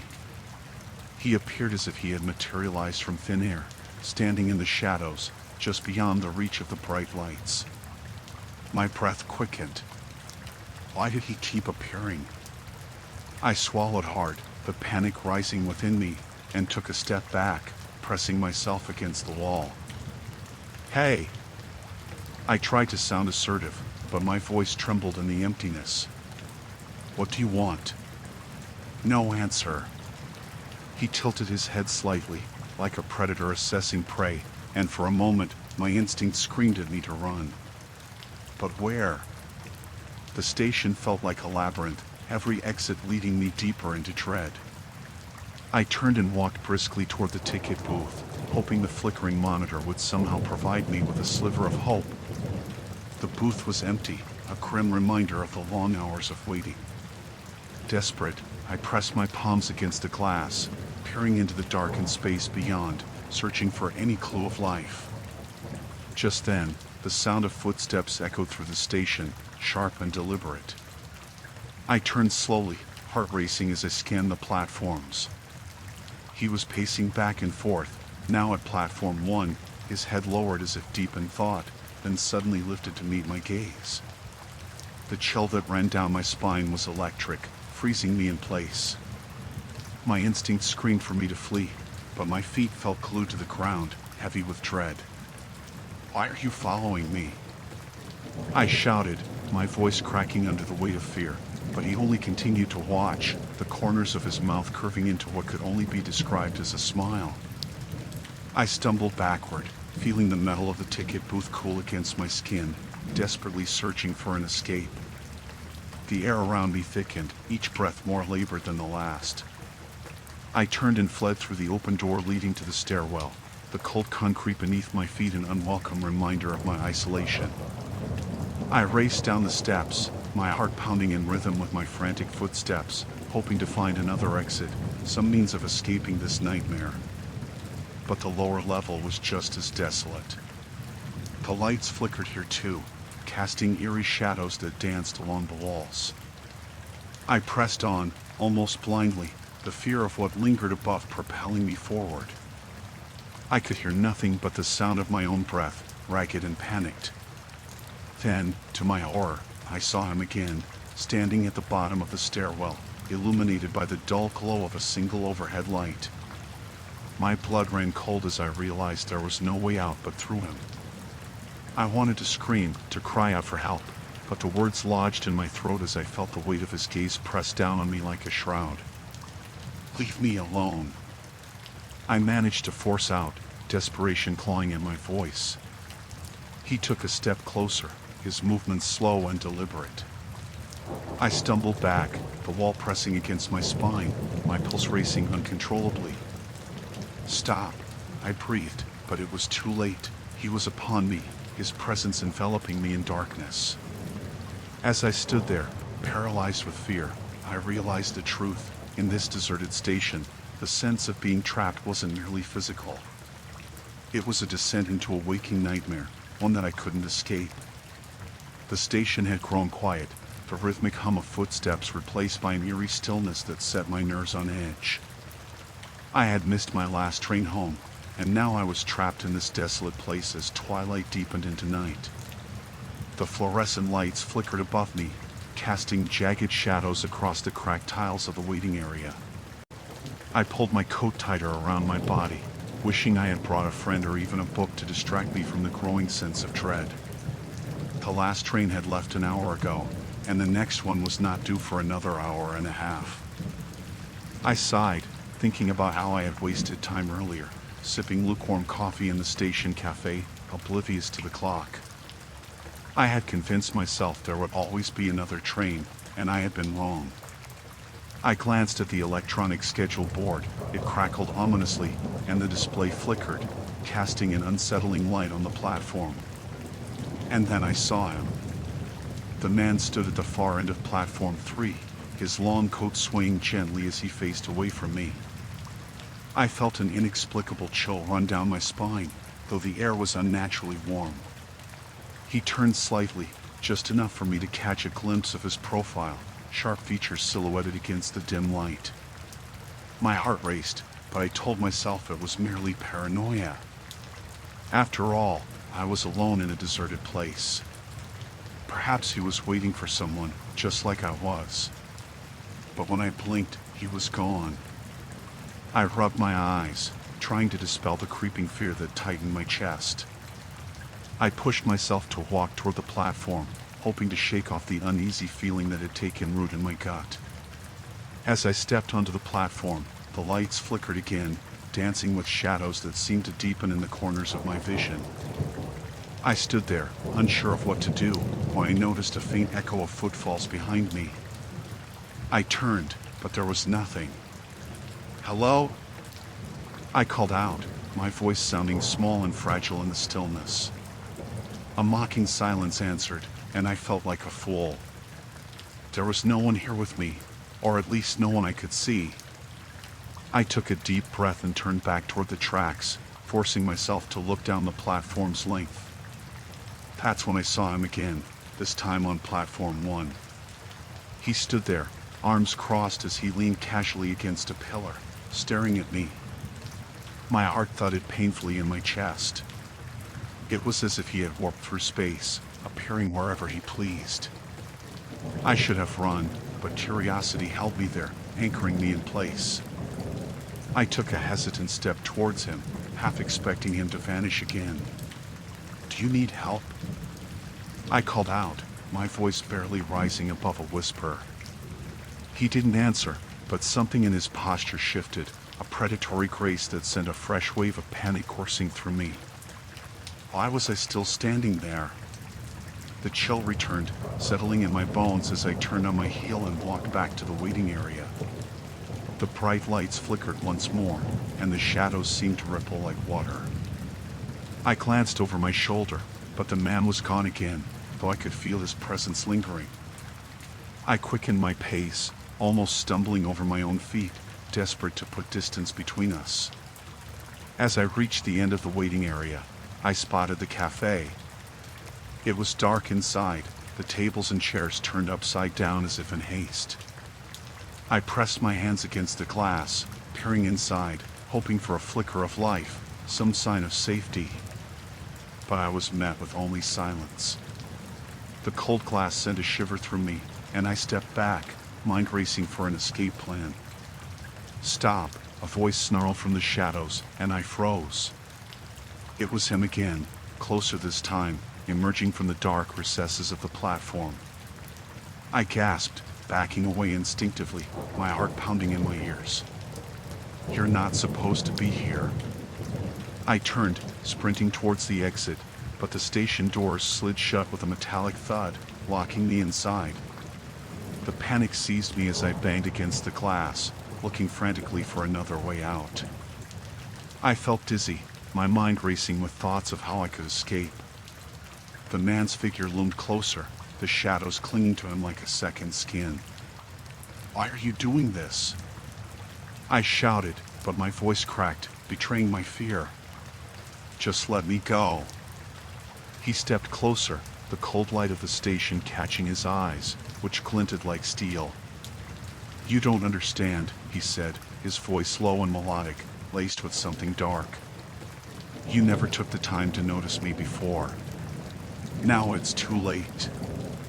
I backed away, heart racing with each step, but the walls felt like they were closing in. There was nowhere to retreat. Desperation clawed at my throat as the realization struck me. He had been watching me. All those times I had felt eyes on me, those moments of dread that had slipped into my life at random, they had been him. Why me? I stammered, my breath coming in short gasps. What do you want from me? He smiled then, a slow, predatory smile that made my skin crawl. I want you to stay, he whispered, the words curling around me like hands grasping for my throat. In that moment, I understood. The station, the flickering lights, the echoes of loneliness, it was all a trap, and I had walked right into it. I turned to face him, adrenaline surging through me, but I felt the weight of despair pressing down. It would not end here. I had to find a way out, to escape before the darkness claimed me. I would not allow myself to be trapped with him. Not now, not ever. The fluorescent lights flickered overhead, casting a sickly glow over the deserted platform. I huddled against a cold metal bench, my heart hammering in my chest as the realization of my solitude sank in. The last train had pulled away, leaving me alone in a place that felt more like a tomb than a train station. I glanced at the clock on the wall, its hands taunting me with every tick. Midnight had come and gone, and I had missed my last chance to escape. I wrapped my arms tighter around myself, trying to stave off the chill that seeped through my coat. Outside, the wind howled, a mournful echo that seemed to resonate with my own dread. I had considered calling for a taxi, but my phone lay silent in my bag, devoid of charge. I was stranded, and I could feel the weight of that word pressing heavily on my chest. As I sat there, the silence enveloped me like a thick fog. It was unsettling, the kind of quiet that made my skin crawl. I forced myself to focus on my surroundings.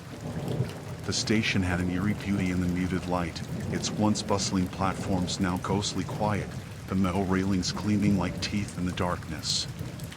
It was then that I first saw him, a figure standing at the far end of the platform. My breath caught in my throat.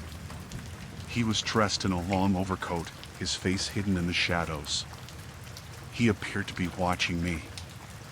I squinted, trying to discern his features, but the distance was too great, and the dim light played tricks on my eyes. I rubbed my arms and turned away, shaking off the chill that settled deeper within me. I focused on the opposite platform, desperate to convince myself I was being paranoid. Perhaps he was waiting for someone, I told myself. I tried to read the posters on the wall, anything to distract me from that menacing presence. But whenever I stole a glance in his direction, he was still there, unmoving. Minutes passed like hours. I walked to the edge of the platform, straining to see if the man had moved. The wind carried a faint whisper, but I couldn't make out the words. I turned my back to the platform, forcing myself to breathe deeply. Calm down, I thought. I was just being silly. Then, out of the corner of my eye, I saw him again, this time at the opposite end of my platform. I stumbled backward, my heart racing. How had he crossed so quickly? A rush of adrenaline shot through me. I felt a primal instinct to flee, and before I knew it, my legs were carrying me toward the station's entrance. I glanced back, but he was gone. I paused, my breath coming in ragged gasps as I stared into the darkness. Maybe he was just another late-night traveler. Surely he wasn't here for me, I reasoned. The thought of him shadowing me terrified me, especially with how quickly he had moved.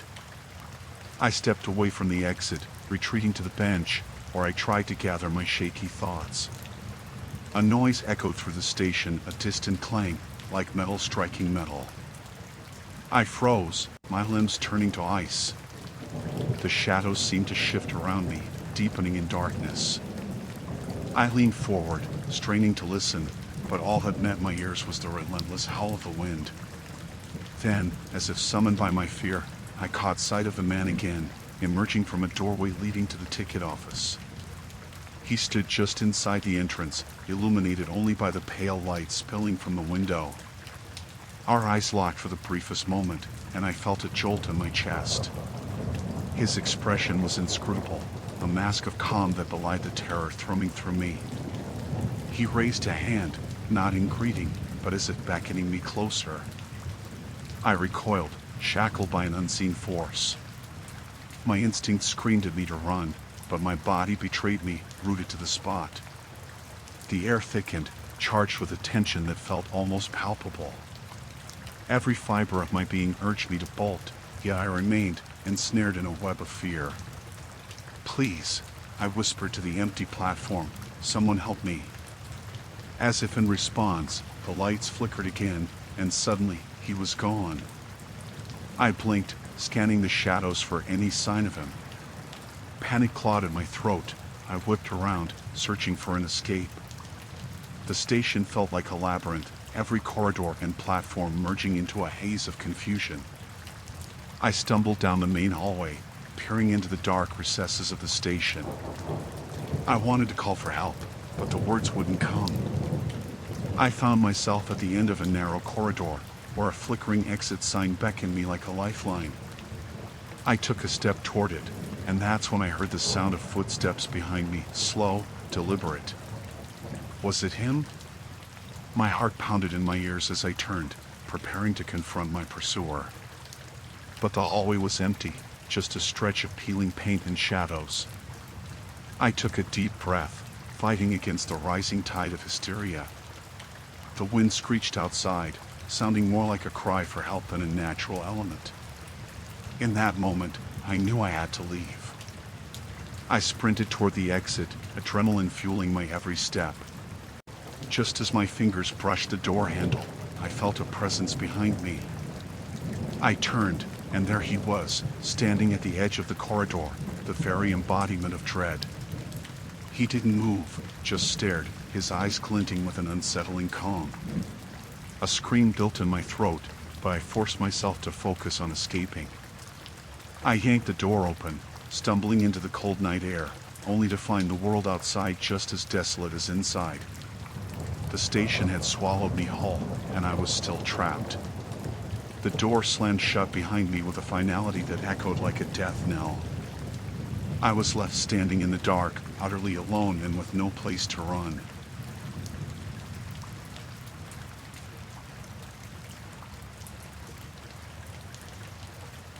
Story 5, Behind the Walls. I had always dreamed of owning my own home, a sanctuary where the chaos of the outside world could be kept at bay. When I finally signed the last set of papers and received the keys to my modest two-bedroom house, I felt like I'd rung the victory bell. It sat in a quiet neighborhood, surrounded by tall trees that whispered in the wind. The street was paved in shades of gray and lined with blooming hydrangeas, their blue and pink petals contrasting against the green of the grass. I moved in late September, and as the leaves turned to golden auburn, I felt a sense of peace as I unpacked my boxes. However, that peace began to fray soon after I met my neighbor, Mr. Collins. He was a tall man with thinning hair and an affable smile. The first time we crossed paths was on my front lawn. I was struggling with a stubborn cardboard box when he emerged from his home, a bright red baseball cap perched on his head.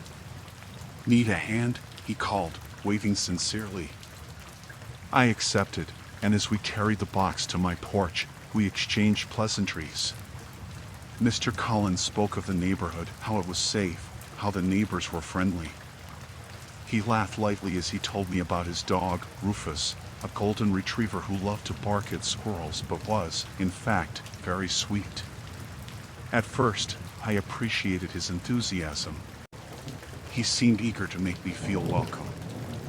However, as days melted into weeks, that enthusiasm morphed into something more unsettling.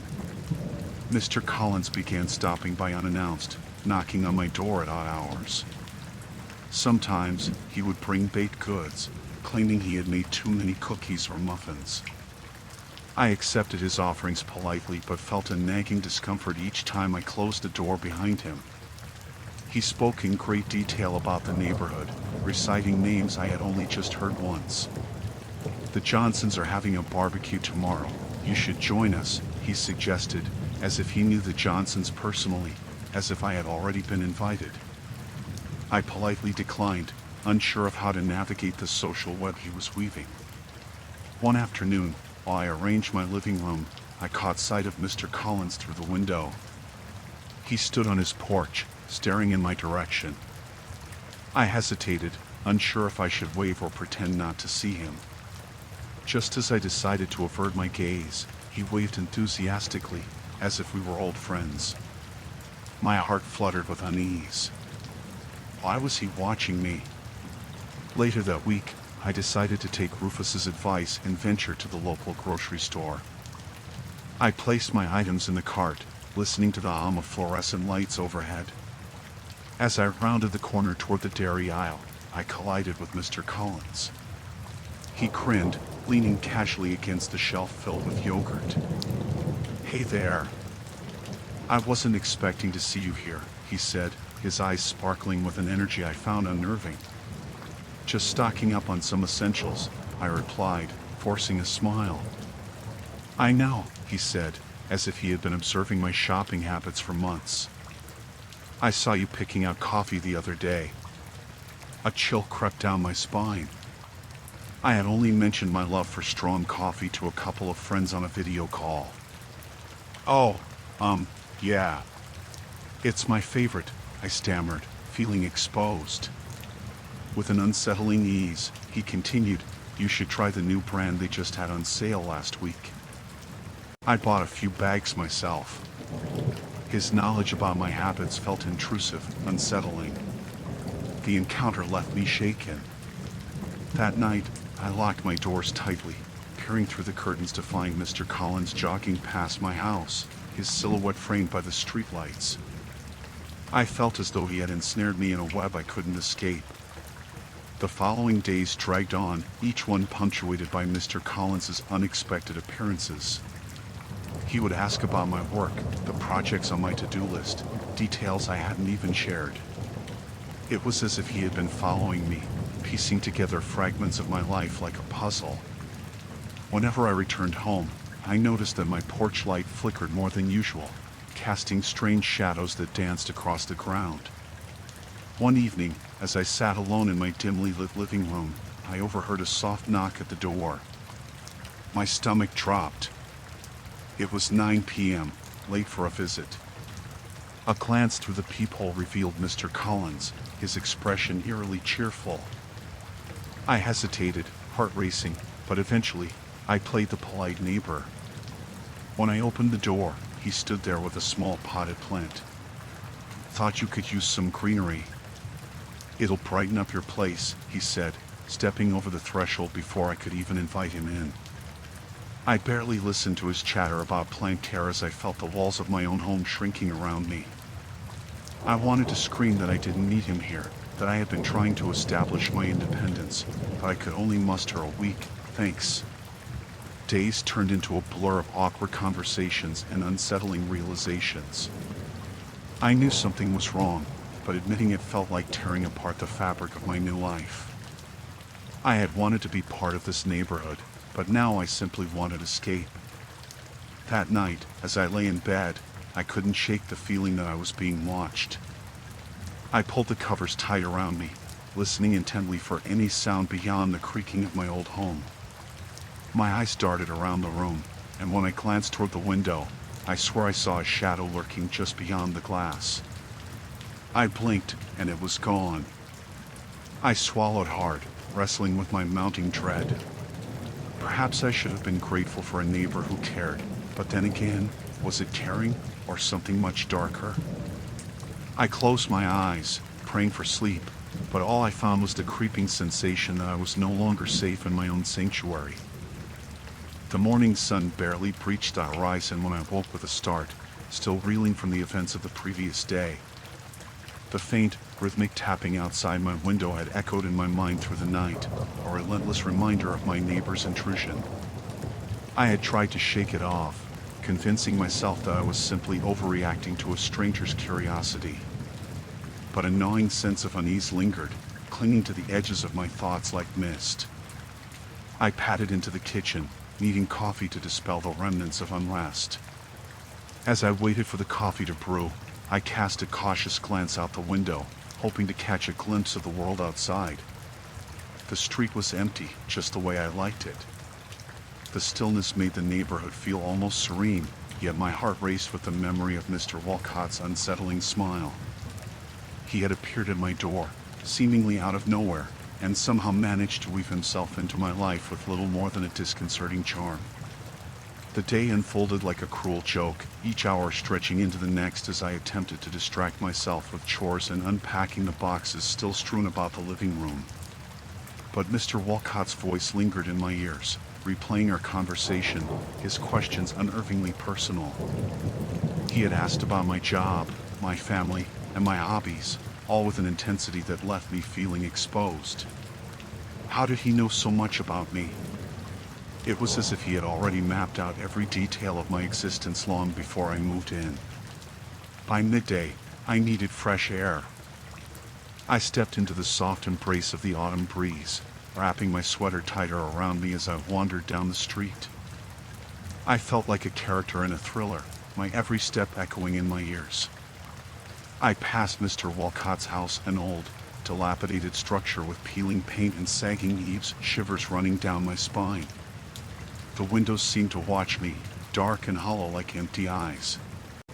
I quickened my pace, yearning for the anonymity of the park at the end of the street. But as I rounded the corner, I saw him. Mr. Walcott stood at the edge of his yard, beneath a large oak tree, his body rigid and eyes fixed on me. The sunlight glinted off his glasses, giving him a ghostly appearance. I stopped in my tracks, my heart thundering in my chest. Just moments ago, I thought I could escape him, if only for a little while. But there he was, rooted to the ground, as if he had been waiting for me. "Good afternoon, Emily," he called, a smile breaking across his weathered face. "I was hoping I'd run into you. I have some fresh apples from my garden I'd love to share." It was a kind gesture, and yet the way he said my name sent a ripple of discomfort through me. I managed to muster a polite smile, despite the knot twisting in my stomach. "No, thank you. I'm fine." I turned to leave, a sense of urgency propelling me forward. "Are you sure?" he pressed, taking a few steps toward me. "I know how busy moving can be. It can be quite exhausting without a bit of sweetness to lift your spirits." I forced out a laugh, but it fell flat. How could he know about my moving fatigue? I didn't remember mentioning it to anyone. The walls of his house loomed behind him like a predator watching its prey, and I felt the pull of his gaze. I turned on my heel and hurried away, barely glancing back. The rest of the day passed in a haze. I tried to immerse myself in unpacking boxes, yet my mind drifted to thoughts of Mr. Walcott and his unsettling behavior. Later that evening, as night crept in like a thief, I settled into my living room, the dim light of a solitary lamp casting long shadows on the walls. I flicked on the television, hoping to drown out my thoughts with background noise, but I couldn't shake the feeling of being watched. Suddenly, a sound broke through the static, the soft crunch of gravel. My heart plunged as I turned toward the window, peering into the darkness beyond. I saw him then, his silhouette standing on the edge of my driveway, a dark figure against the dim glow of my porch light. Panic coursed through me. How long had he been there? I hadn't heard him approach. I ducked behind the sofa, heart hammering in my chest as I fought to steady my breath. I strained to see, the tremors of fear rendering me still. What did he want? The light from my window cast an illuminating glow around him, revealing the same disturbingly serene smile that made my skin crawl. How could he look so ordinary, yet feel so menacing? He lingered for what felt like an eternity, and just as I thought he might turn away, he raised his hand and waved. A casual wave, as if he were greeting a friend. My heart raced, and I felt the hairs on the back of my neck stand on end. I quickly grabbed my phone and texted my sister, asking her to call me. I needed to hear a familiar voice, a tether to reality, even if just for a moment. As I waited, I caught sight of Mr. Walcott stepping back, disappearing into the shadows of his yard, still waving. I couldn't breathe. I thought about the apples, his probing questions, the way he had seemed to slip into my life as if it were his own. My phone buzzed just then, a welcome distraction. It was my sister. "Hey, are you okay?" she asked, her voice laced with concern. I hesitated, trying to find the words. "I'm fine. Just, can you stay on the line for a bit?" "Of course." "What's going on?" I glanced out the window again, my pulse racing. "It's my neighbor. He's been acting really strange, and I think he's watching me." "Emily, you just moved in. You're probably just feeling paranoid. People are friendly, especially in small towns." I let her words wash over me, but the knot in my stomach refused to loosen. "No, this feels different. He knows things too much. I can't shake the feeling that he's..." "Maybe you should introduce yourself properly," she suggested. "Get to know him. That might ease your mind." I wanted to agree, but the image of his unsettling smile haunted me. "Yeah, maybe," I replied, but I wasn't convinced. When I hung up, the house felt even quieter. I leaned back against the sofa, my eyes still locked on the window. I had to trust my gut. But how far could the line between friendly and sinister blur before it shattered? I knew I needed to keep my guard up. Mr. Walcott was not just a neighbor. He was a specter lurking in the shadows, and I was beginning to suspect that I was not his only focus. The mornings became a blend of unease and routine. I often found myself peering out the kitchen window, watching for any sign of Roger, my seemingly amiable neighbor. The charm of the old house I'd bought had faded with the knowledge that I wasn't alone in my isolation. He lived across the street, but it felt as if he stood right beside me, his presence palpable in the rustle of leaves or the creaking of my floorboards. It was a Tuesday when it happened again. I had just brewed a pot of coffee, the rich aroma filling the dimly lit kitchen, when a light knock echoed through the house. My heart sank. I had been hoping for a day without his interruptions. Reluctantly, I wiped my hands on a dish towel and walked to the door, steeling myself against whatever peculiarities awaited me. Opening the door, I found Roger standing there, his usual disarming smile plastered across his face. He held out a plate of cookies, still warm. "I thought you might enjoy some fresh-baked treats. I made too many yesterday." I forced a smile, accepting the offering. "Thank you, Roger. That's very kind of you." He stepped inside without waiting for an invitation. I nearly protested but felt my voice falter. Instead, I gestured awkwardly for him to sit at my kitchen table, the cookies balanced on a napkin between us. As we chatted about mundane things, how the weather had been unseasonably warm, the state of the local basketball team, I avoided the prickling discomfort that bubbled beneath the surface. But no matter how trivial our conversation, he often veered into topics that unnerved me. "How's your new job going?" he asked, tilting his head slightly, his blue eyes glinting with an intensity that made me shiver. I hesitated. It hadn't been a week since I had started working at the local library, and yet he spoke as if he'd been there beside me, watching every nervous interaction I had with my coworkers. "It's good. Lots of new faces to learn," I replied, hoping my voice didn't quaver. He nodded, his gaze steady, and I felt the weight of his attention like a physical thing. "I bet you're enjoying the quiet, away from the hustle of your old job." My stomach twisted. He knew more than I had shared with him. I forced myself to laugh. "You could say that." Roger's smile faltered for a moment, replaced by a flicker of something darker. "Sometimes, it's nice just to watch the world go by, isn't it? To take it all in." Before I could respond, he leaned in closer, lowering his voice as if sharing a dark secret. "You know, I've kept an eye on this neighborhood for a long time. It's a good place for someone like you. Lots of friendly faces. You can feel safe here." The air thickened with an unspoken weight. My instinct screamed at me, warning me of the danger beneath his smooth words. I forced myself to nod, to smile, but inside, panic began to swell. After what felt like an eternity, Roger eventually stood to leave, the cookies barely touched. "If you need anything, don't hesitate to ask," he said, his eyes lingering on mine just a moment too long. I closed the door behind him, locked it, and leaned against it, my heart racing.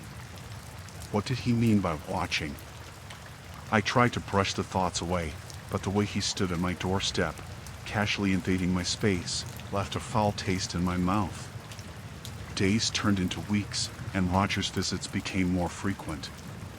Each time, he brought something with him: jams, herbs from his garden, the occasional handmade trinket. I accepted them all with a forced gratitude, but every gift felt like an added weight on my shoulders, a reminder of his unyielding watchfulness. One Saturday afternoon, I decided to take a walk around the neighborhood to clear my mind. The sun was shining, and for a moment, I felt I could escape the oppressive atmosphere that had settled over my life. I strolled down tree-lined streets, observing families enjoying picnics, children playing tag. But as I rounded a corner, my heart sank. Roger stood on his porch, arms crossed, watching me with an unsettling intensity. Even from a distance, I could see the ghost of a smile on his lips. I turned away, pretending I hadn't noticed him. My pulse quickened with every step as I hurried back to the sanctuary of my home, the feeling of being watched crawling beneath my skin. That night, I lay in bed, the bedroom cloaked in shadows. I replayed all our interactions in my mind, searching for clues, for some sign that I was merely overreacting. But the truth persisted like a bitter aftertaste, clawing at the back of my mind. I turned on the bedside lamp, casting a warm glow but leaving the corners of the room steeped in darkness. Sleep eluded me. I tossed and turned, anxiety coiling tighter around my chest until finally, weariness claimed me. I drifted into a restless sleep, only to be awakened by a noise. A faint tapping echoed from the window. Heart pounding, I sat up, squinting into the darkness. My window faced the street, and through the glass, I could see Roger standing there, illuminated by the pale moonlight. He smiled, and my blood ran cold. I didn't know how long he had been there, but every instinct screamed at me to get away. I slid out of bed and crept quietly to my bedroom door, praying he wouldn't notice me. I could hear him mumbling something, the words lost to the silence of the night. I could only think of one thing: how had he gotten here? I hadn't invited him. I hadn't even seen him leave his house. With trembling hands, I reached for my phone, but the light from the screen flickered like a warning. I needed to call someone, anyone. But as I turned back toward the window, he was gone, swallowed by the darkness. My stomach twisted as a clammy fear settled in the pit of my belly. I knew then that I was no longer just a neighbor to him. I was something to be watched, dissected, and perhaps even collected. That realization suffocated me, and I sank to the floor, the weight of my new life pressing down on me like a shroud. I had to find a way out before it was too late. I had finally settled into my new home, a quaint cottage nestled at the end of a tree-lined lane. The unpacking was nearly complete, and the chaos of boxes had begun to yield to a semblance of comfort. Yet, no matter how much I tried to bask in the tranquility of my fresh start, my neighbor's peculiar behavior lingered in the back of my mind like a vine choking a once thriving plant. It had started a week after my first encounter with Mr. Langley, the man who lived next door. At first, I thought he was merely being neighborly. He brought over a plate of cookies, a classic gesture of goodwill, and offered to help me with my garden. But beneath that veneer of kindness lay something unsettling.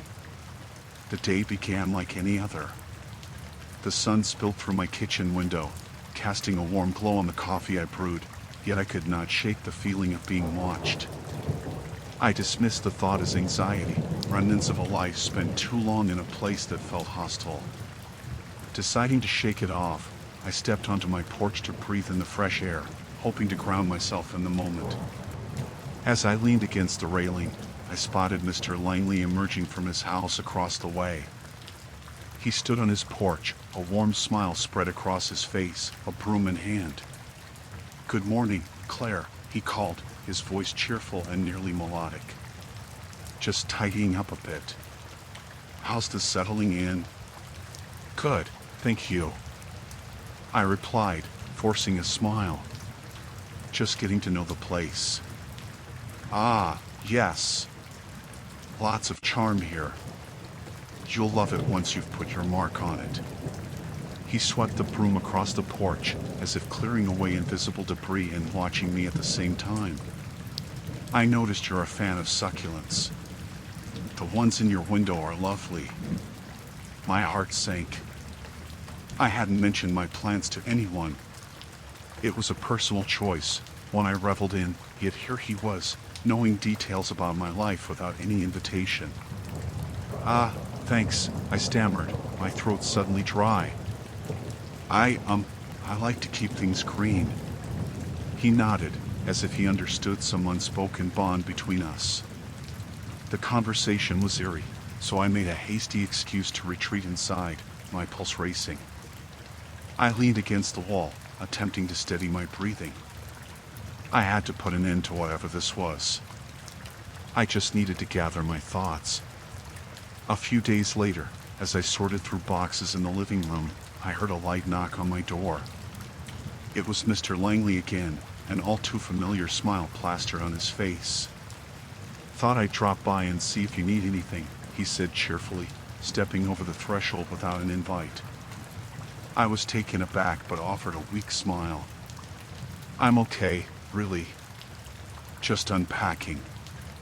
"Unpacking can be overwhelming," he continued, glancing around my half-empty space. "I remember when I first moved in here, so many boxes, so many decisions. I'm here if you need help. I've got some tools that could assist with the garden."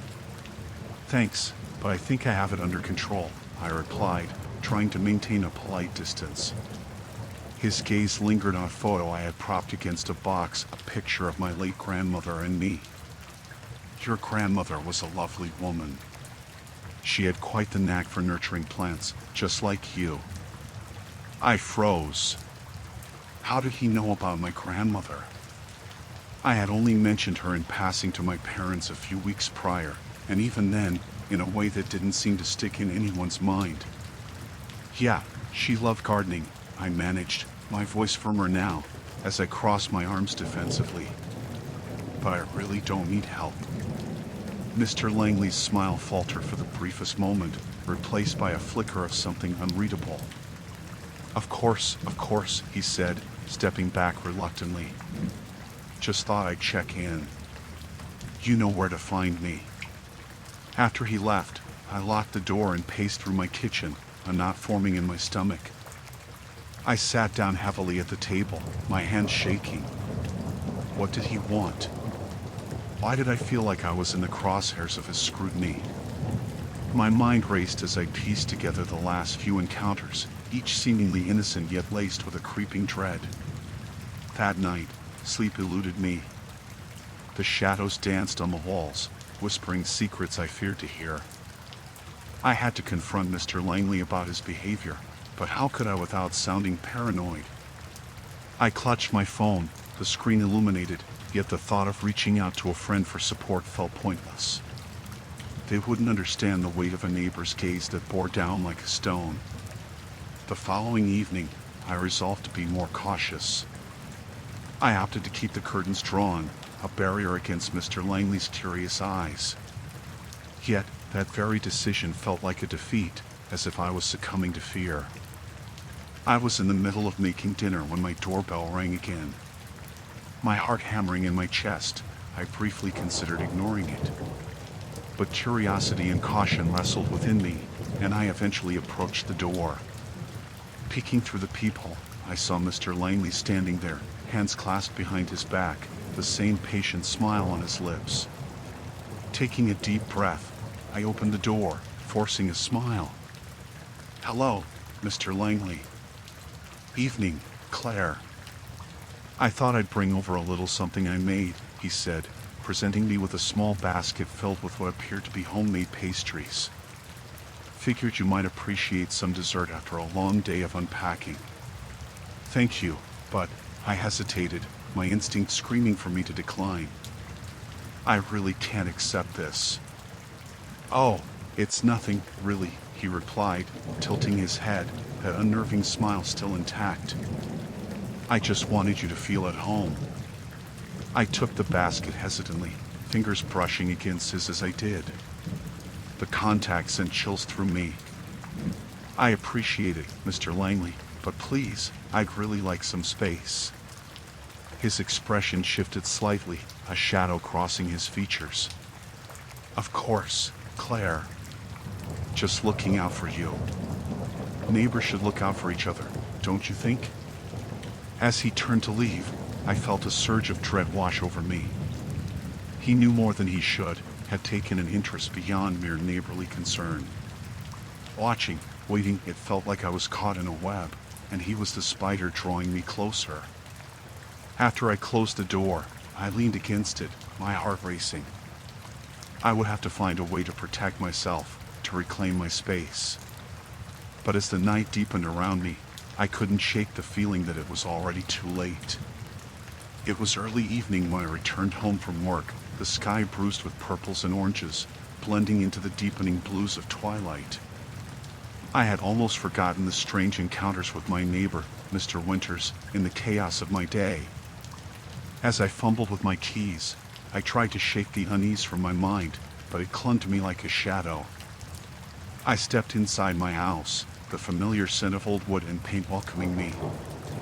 I turned the lock behind me, and for a moment, I felt safe. I dropped my bag on the kitchen table and headed for the fridge, craving something cold to sip on. The silence of the house wrapped around me, soothing yet oddly stifling. Just as I poured a glass of water, a soft knock echoed through the silence. My heart raced. Mr. Winters? I hadn't seen him since our last awkward interaction when he dropped by unannounced the previous week, talking about the weather like he was discussing the latest Broadway show. I took a deep breath and opened the door. There he stood, a small plate of cookies in hand, a benign smile stretched across his face. "Hello, Lisa. I thought I'd bring you a little something to welcome you to the neighborhood." "Thanks, Mr. Winters," I replied, desperately trying to sound neutral. "That's very kind of you." He stepped past me without waiting for an invitation. I blinked, taken aback. "Oh, please come in," I stammered, stepping aside. He walked straight into my living room, placing the plate on my coffee table as if he'd done it 100 times before. "Nice place you've got here," he said, his eyes roving over the walls adorned with my sparse decorations, the unfinished boxes strewn about. "Thanks," I replied, attempting to sound casual. "I've been working on it." He nodded, leaning against the wall, arms crossed. "I've seen you working on it. I stopped by the other day when you were unpacking. You have a lovely collection of books." A chill ran down my spine. How long had he been watching me? "Oh, really?" I forced a laugh. I didn't realize anyone would be watching. Mr. Winters chuckled softly, but there was an edge in his eyes that made my skin crawl. "I just meant it was nice to see someone so dedicated. It's good to have neighbors who care." I shifted uncomfortably, trying to avoid his gaze. "I appreciate the compliment." He stepped closer, the smell of his cologne mixing with an unnatural scent reminiscent of damp earth. "You know, Lisa, I've been here a long time. I've seen a lot of neighbors come and go. You're a breath of fresh air. I fidgeted, glancing at the cookies, a bright green and red swirl of icing decorating them in a way that seemed overly festive for the season. They looked delicious, by the way. I'll have to share them with my friends. A flash of disappointment crossed his face, but it was gone as quickly as it appeared. Oh, you don't need to do that. They're for you. Just a small gesture to say welcome. Right, I said slowly, taking a step back. Well, thank you again. I really appreciate it. He smiled, but it didn't reach his eyes. You're welcome, Lisa. Just remember, I'm always around if you need anything. I'm in the blue house across the street. I'll keep that in mind, I replied, forcing a smile. I'll let you get back to whatever you were doing. He lingered for a moment longer, his gaze scanning my living room as if he were cataloging everything within it. You know, I can help with renovations if you need. I have some experience. Thanks, but I think I can handle it, I said, trying to keep my tone light as I ushered him toward the door. He raised his eyebrows, an eerie grin splitting his face, then stepped outside. Just remember, Lisa, I'm always here. And with that, he waved and strolled back to his house, leaving me standing in the doorway, my heart racing. I closed the door and leaned against it, closing my eyes for a moment. The cookies sat on the table like a taunt, their vibrant colors almost mocking me. I had to get to the bottom of this. Later that night, I sat on my couch, the soft glow of a lamp casting shadows across the walls. I'd set the cookies aside, unable to shake the feeling that something wasn't right about them. I pulled out my phone, scrolling through my social media feed, looking for a distraction. As I flicked through posts, a notification pinged. A friend of mine had shared a video about neighborhood safety and surveillance, focusing on how to recognize suspicious behavior. My stomach twisted as I watched. The narrator spoke of the signs, too much familiarity, watching without being invited, the odd way a neighbor could know your habits without you ever discussing them. Was I being paranoid? Maybe Mr. Winters was simply a quirky old man. Still, the idea that he could be watching me, cataloging my life while I was blissfully unaware, sent a shudder through me. I stood, pacing the room, peeking out the window to see if he was out there, lurking like a ghost in the fading light. The street was empty, shadows stretching across the pavement in the dying dusk. I felt ridiculous, standing there staring into the dark. Maybe I just needed to relax, to let go of the tension that had seeped into my bones. But as I settled into bed, the unease returned, creeping through my thoughts. I pulled the covers up to my chin and stared at the ceiling, images of Mr. Winters invading my mind. A friendly face, a kind demeanor, yet those eyes, those unsettling, observant eyes. Sleep eluded me, tangled with anxious thoughts. I finally drifted off, only to be jolted awake in the dead of night by a low sound, a soft knock, rhythmic and persistent. My heart thundered in my chest as I held my breath, straining to listen. It came again, a gentle yet intentional tap against my door. Mr. Winters, I whispered to myself, a horrible realization settling over me like fog. He had come to check on me, to see if I was alone, to see what I was doing. I pressed my back against the headboard, fighting the urge to scream, my mind racing with the possibilities of what he might want. The knock came again, more insistent now, and I felt a chilling dread wrap around my throat. I was not safe in my own home. I was merely a player in a game I didn't even know I was a part of.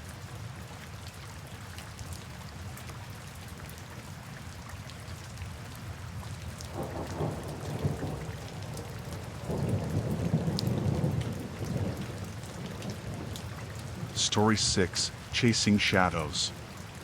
The low hum of my car's engine filled the silence as I navigated the desolate highway, the asphalt stretching endlessly beneath the dim glow of my headlights.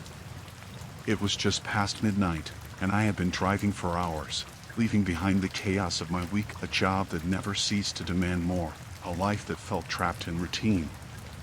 The soft rock ballads on the radio faded into background noise, drowning beneath the weight of my thoughts. As I glanced at the rearview mirror, I saw the headlights of another vehicle trailing a few hundred feet behind me. At first, I brushed it off, attributing it to the sparse traffic that came and went on this lonely stretch. But a sense of unease crept in when I noticed the car hadn't wavered in distance, maintaining a constant presence like a persistent shadow. I tightened my grip on the steering wheel, forcing myself to focus on the road ahead.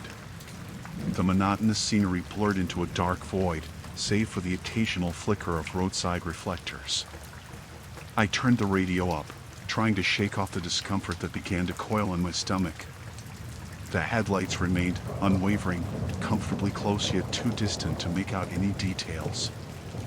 I had passed several small towns, their lights twinkling like distant stars before being swallowed by the night, and the thought of my own solitude felt heavier as the miles rolled by.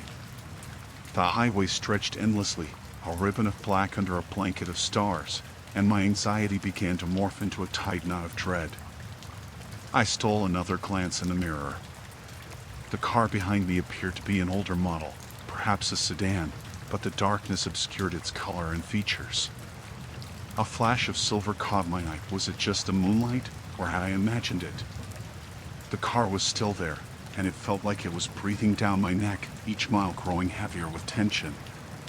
After what felt like an eternity, I spotted a rest stop ahead, its flickering lights a beacon of safety in the oppressive night. I decided to pull over, craving a break from the road and a chance to calm my frazzled nerves. As I parked, the vehicle behind me slowed, its headlights cutting through the gloom as it pulled into the lot beside mine. My heart raced as I watched the car come to a stop. I could feel the weight of its presence, an invisible force pressing down on my chest as I took a shaky breath.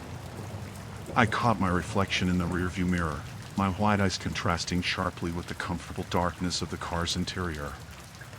I hesitated, debating whether to stay locked inside or venture out into the night.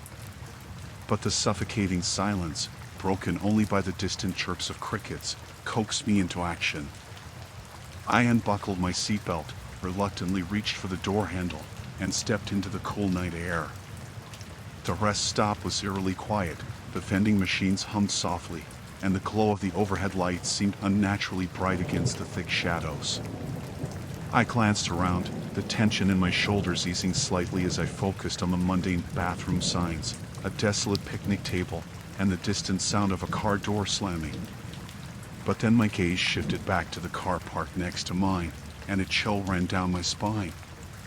A figure emerged from the shadows, stepping out of the sedan with a deliberate slowness that made my heart pound.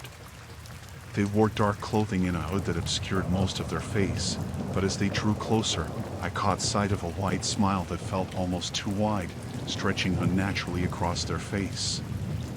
A jolt of fear tightened in my chest. It was the kind of smile that didn't reach the eyes, those empty voids that glinted with the reflection of the lights. Every instinct screamed at me to retreat, but my body betrayed me, frozen in place as the figure approached. They walked casually, almost leisurely, their movements fluid yet somehow predatory.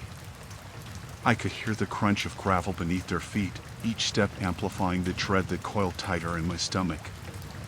My mind raced through 1,000 scenarios, none of which ended well, each one darker than the last. "Hey there," the figure called out, their voice smooth and unsettling. "You're out late." I forced myself to respond, my words tumbling out in a stutter. Just taking a break." Their smile widened, morphing into something that chilled me to my core. "Mind if I join you for a moment?" I shook my head instinctively, retreating a half step toward my car. "I really should be going." "Oh, come on," they persisted, their tone syrupy sweet. "It's not often you get to meet strangers on the road. Let's chat." With every word, the air between us thickened, the atmosphere charged with a sensation that felt both captivating and repulsive. The smile never faltered, but the glint in their eyes darkened, betraying something sinister beneath the surface. I fought the urge to bolt back to my car, to escape the mounting tension that threatened to swallow me whole. I really need to go, I repeated, more firmly this time, but they merely took a step closer, invading my personal space with a confidence that sent a shiver racing up my spine. Just one question, they said, tilting their heads slightly, as if genuinely curious. What are you afraid of? In that moment, I realized it wasn't just the stranger before me I feared. It was the darkness that loomed behind them, the desolate miles of highway that stretched back into the unknown, and the suffocating sense of isolation that came with the open road. As I backed away instinctively, my heart thundered in my chest, the edge of panic clawing its way up my throat. With no other choice, I turned and sprinted back to my car, scrambling to reach the safety of my vehicle. But the sound of footsteps behind me urged me to go faster, each echo a reminder of the dark promise lingering in the night. The weight of the night pressed down on me, thick and suffocating, as I maneuvered my sedan along the winding highway. My headlights sliced through the darkness, illuminating the occasional flicker of roadside signs that stood as sentinels to the empty stretch ahead. I had expected the drive to be uneventful, but the stillness became a creeping presence that gnawed at the edges of my mind. As I glanced in the rearview mirror, a chill trickled down my spine. A pair of headlights hovered behind me, a constant, unyielding glow that had been trailing for miles. I tried to convince myself it was just another late-night traveler, but the way the car matched my speed felt wrong, like it was tethered to me by some unseen force. I quickened my pace, but the shadow behind me remained a steady companion, an echo of my own movements. Panic fluttered in my chest, but I pushed it down. Focus on the road, I told myself. Just keep driving. I turned up the radio, hoping to drown out the oppressive silence that seemed to wrap around me. The static-filled songs only heightened my agitation. The seconds ticked by, each one stretching longer than the last, until I finally spotted an exit sign for a rest stop ahead. I felt a mixture of relief and dread.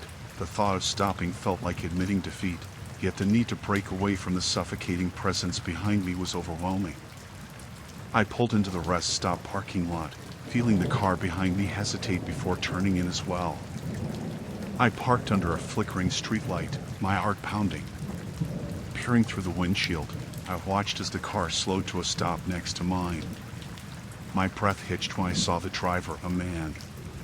He sat for a moment, unmoving, as if he were sizing me up. Then he opened the door, and an unsettling smile spread across his face. I gripped the steering wheel, my knuckles turning white.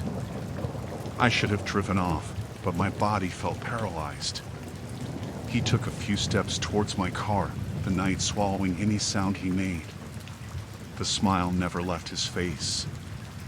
I couldn't make out his features in the dim light, but something about him felt hollow, as if he were a puppet with strings pulled too tight. As he approached, I fumbled for my phone, my hands shaking. I should call the police, or at least lock the doors.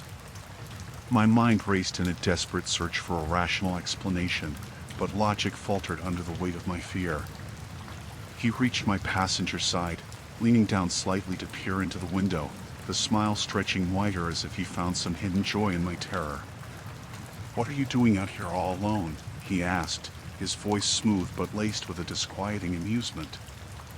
I swallowed hard, refusing to answer. My instinct screamed at me to drive away, to escape whatever sinister game he was playing. But the engine felt like a distant dream, the key in my pocket becoming a heavy anchor. The longer I hesitated, the more I felt his gaze bore into me, the weight of his presence suffocating. "Hey, don't be shy," he continued, leaning even closer. "I just wanted to talk. It's not safe out here at night, you know?" I forced myself to meet his eyes, searching for any sign of humanity behind that maddening smile. Instead, I saw the glint of something darker, a predatory hunger that made my stomach twist in knots. I had to get out of here, but I couldn't seem to find my voice. In a moment of clarity, I finally grabbed the key from my pocket, ready to turn it in the ignition when his hand suddenly shot out, slapping against the window. His fingers left dark smudges against the glass, and I recoiled, my breath hitching once more. "You can't just sit there," he insisted, the smile faltering but never completely vanishing. "Come on, just roll down the window. I promise I'm friendly." My heart hammered as if it were trying to break free from my chest.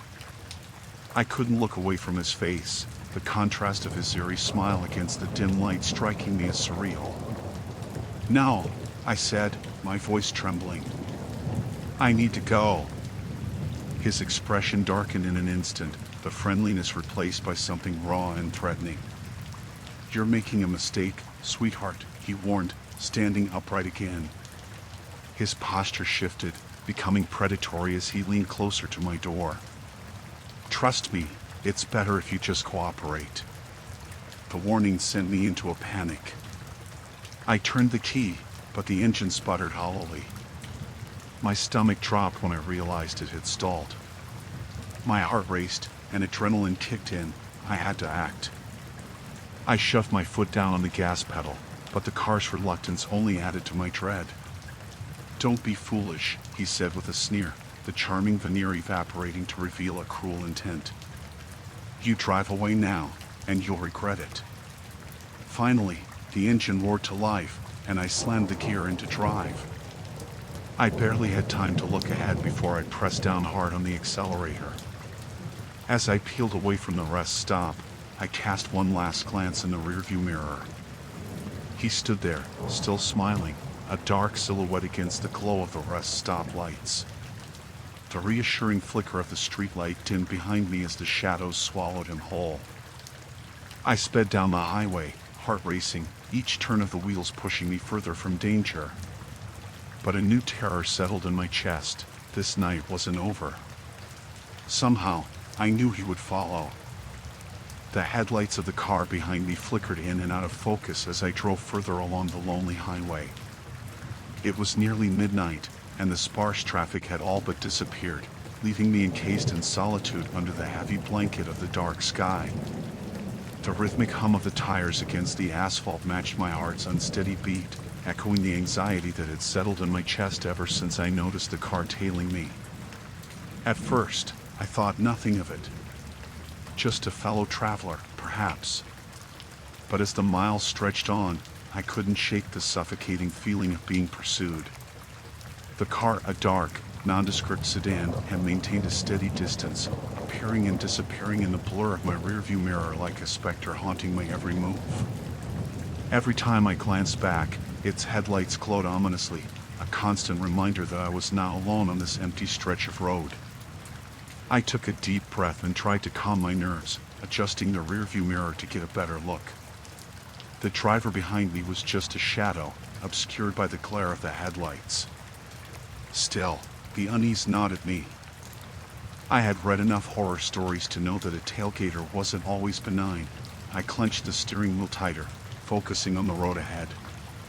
With no sign of gas stations or roadside diners, the sense of isolation deepened. I began to look for a place to pull over, hoping to shake this ominous feeling. When I finally spotted a rest stop up ahead, relief washed over me. I signaled, eager for a break. The looming figure of the rest area, illuminated by flickering lights, felt like a sanctuary in my growing unease. As I parked, I stole a glance back. The dark sedan had followed me, pulling into the opposite side of the lot. My heart raced as I watched the driver step out. Under the harsh fluorescent lights, the individual appeared male, tall, and cloaked in an unsettling smile that seemed too wide, too cheerful for the late hour. I couldn't see his eyes, hidden behind the shadows of his brow, but the way he moved sent a shiver down my spine.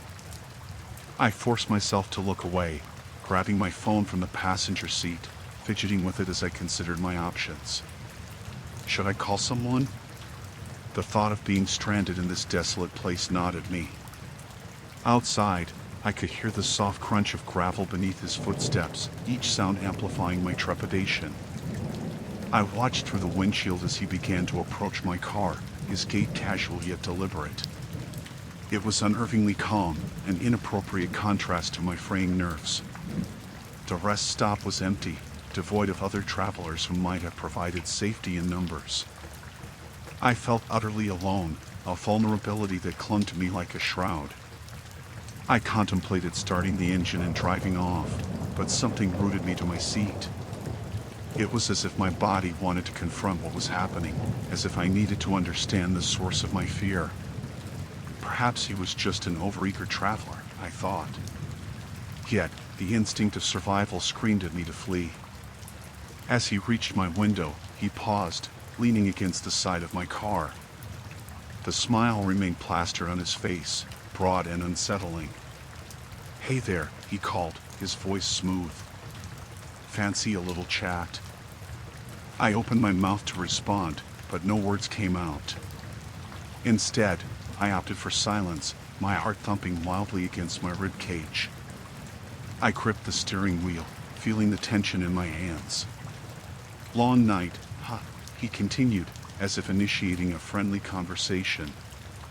The way he tilted his head made the smile seem even more grotesque, stretching his lips unnaturally.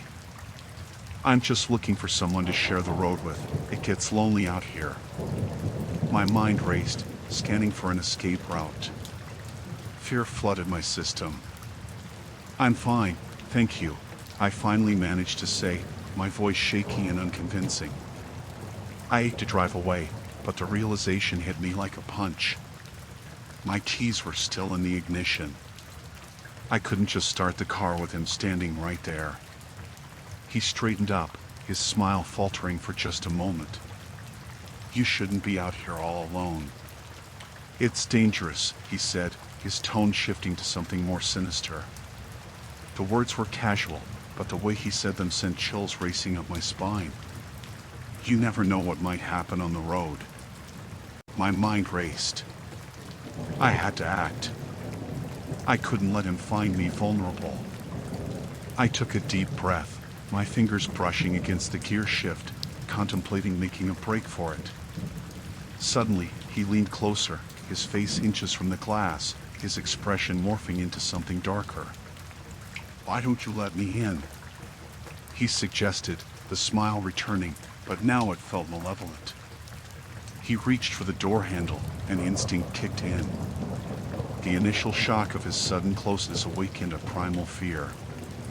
In that moment, I could feel the weight of my decision pressing against me.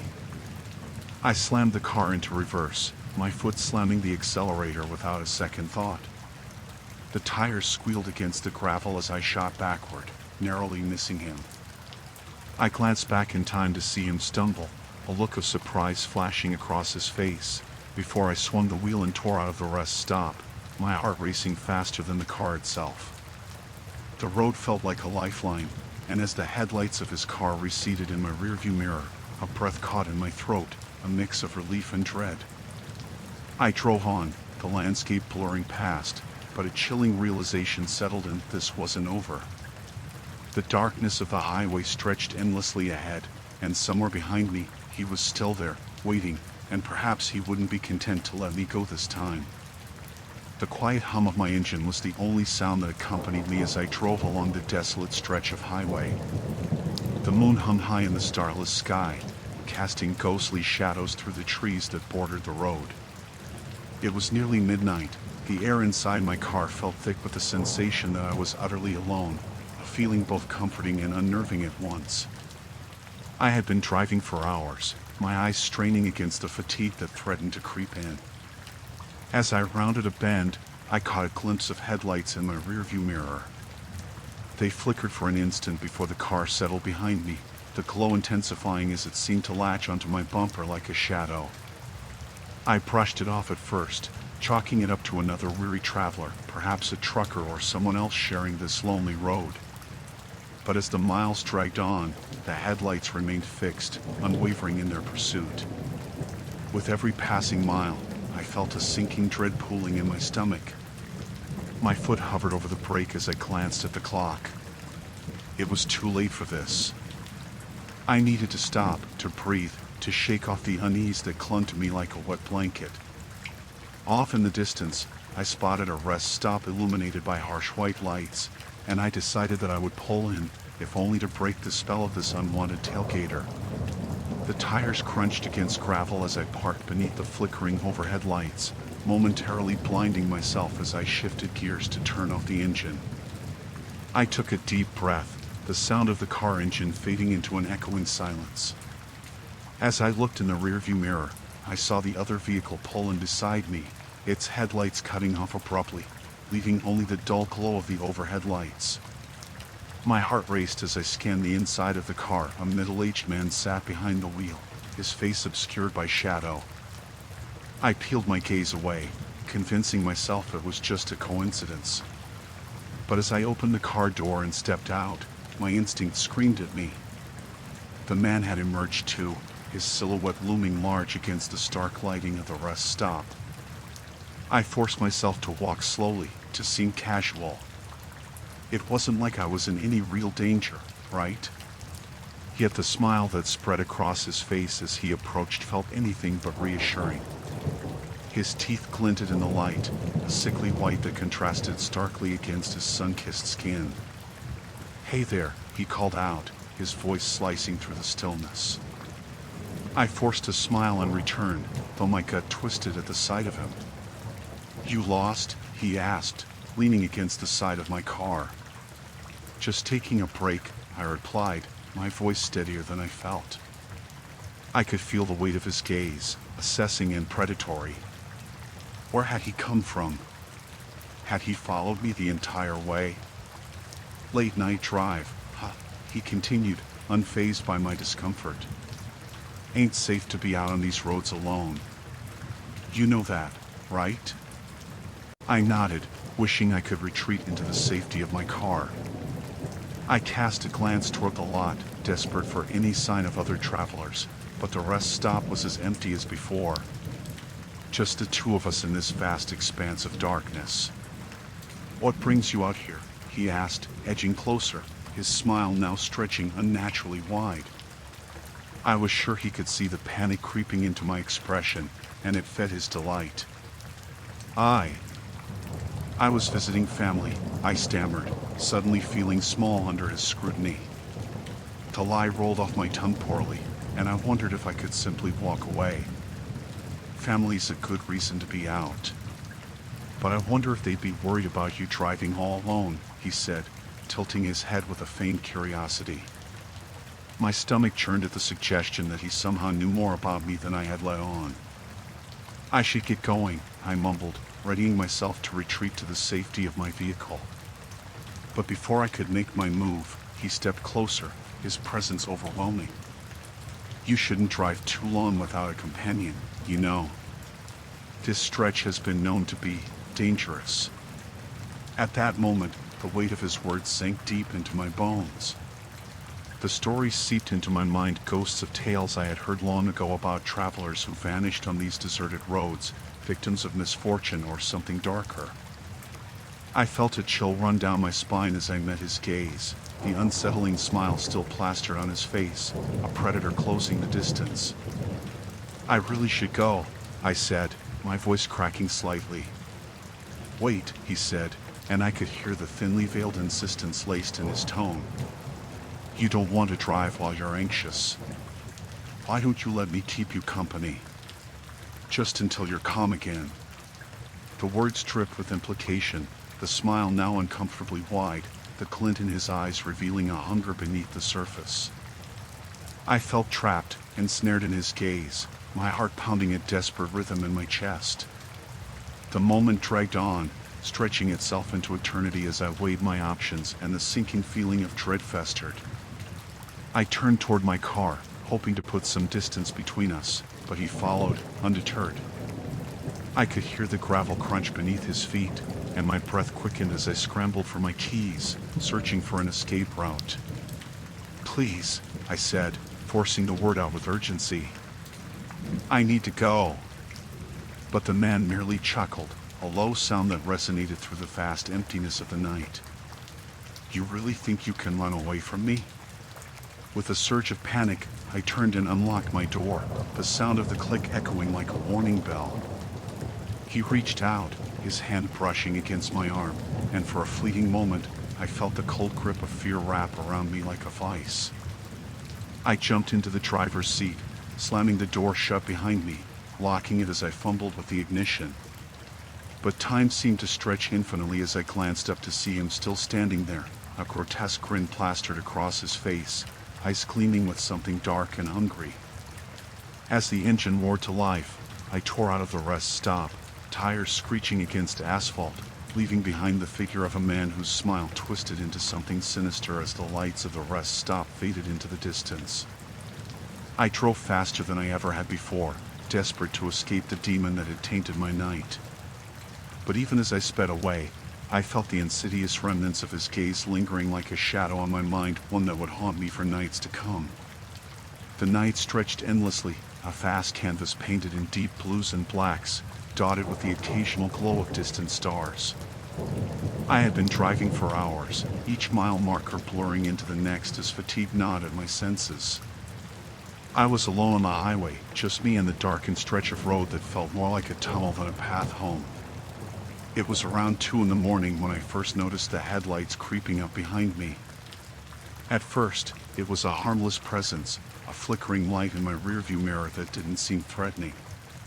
But as the car drew closer, I felt an unease settle in my gut. I gripped the steering wheel tighter, forcing myself to accelerate a little, but the car behind me kept pace, its beams cutting through the inky shadows, an unyielding predator. I checked my speed, safe, legal. I glanced at the fuel gauge. It was half full, but I knew I wouldn't make it to the next town without a break. The rest stop sign looming ahead was my only salvation, a promise of refuge, if only for a moment. I took a deep breath, steeling my resolve, and turned off the highway. The rest stop was a lonely outpost, flickering fluorescent lights buzzing overhead, casting a sickly glow over the emptiness. I pulled into a parking spot away from the few other vehicles, the shadows around me stretching as the night deepened. A lone figure stood beside one of the cars parked nearby, a silhouette against the harsh lights. I glanced at my rearview mirror, and there it was, the car that had been tailing me had pulled in as well. A wave of anxiety crashed over me. I couldn't shake the feeling that this was more than coincidence. I watched the driver emerge from the car, a tall figure draped in a dark jacket, the hood pulled low. I forced myself to take a steadying breath, reminding myself that I was just being paranoid. After all, it was just a rest stop. There were other travelers around, even if they were few and far between. But then the driver began to walk towards my car, and my heart raced. Their face was obscured, but I could see the unsettling smile that split their features. The kind of smile that didn't reach the eyes, just a mask of congeniality that felt more menacing than friendly. I wanted to turn the key in the ignition and speed away, but my body felt stuck, a heavy weight anchoring me to the seat. I glanced at the clock on my dashboard. It was 2:50. This was all too strange. I needed to get out, to stretch my legs and shake off the feeling, but the driver was closing the distance, their footsteps echoing in the stillness of the night. It was just a rest stop, I reminded myself again. Surely, they were just another weary traveler looking for company, or perhaps they needed directions. But as I watched, I felt the creeping sensation that something was terribly wrong.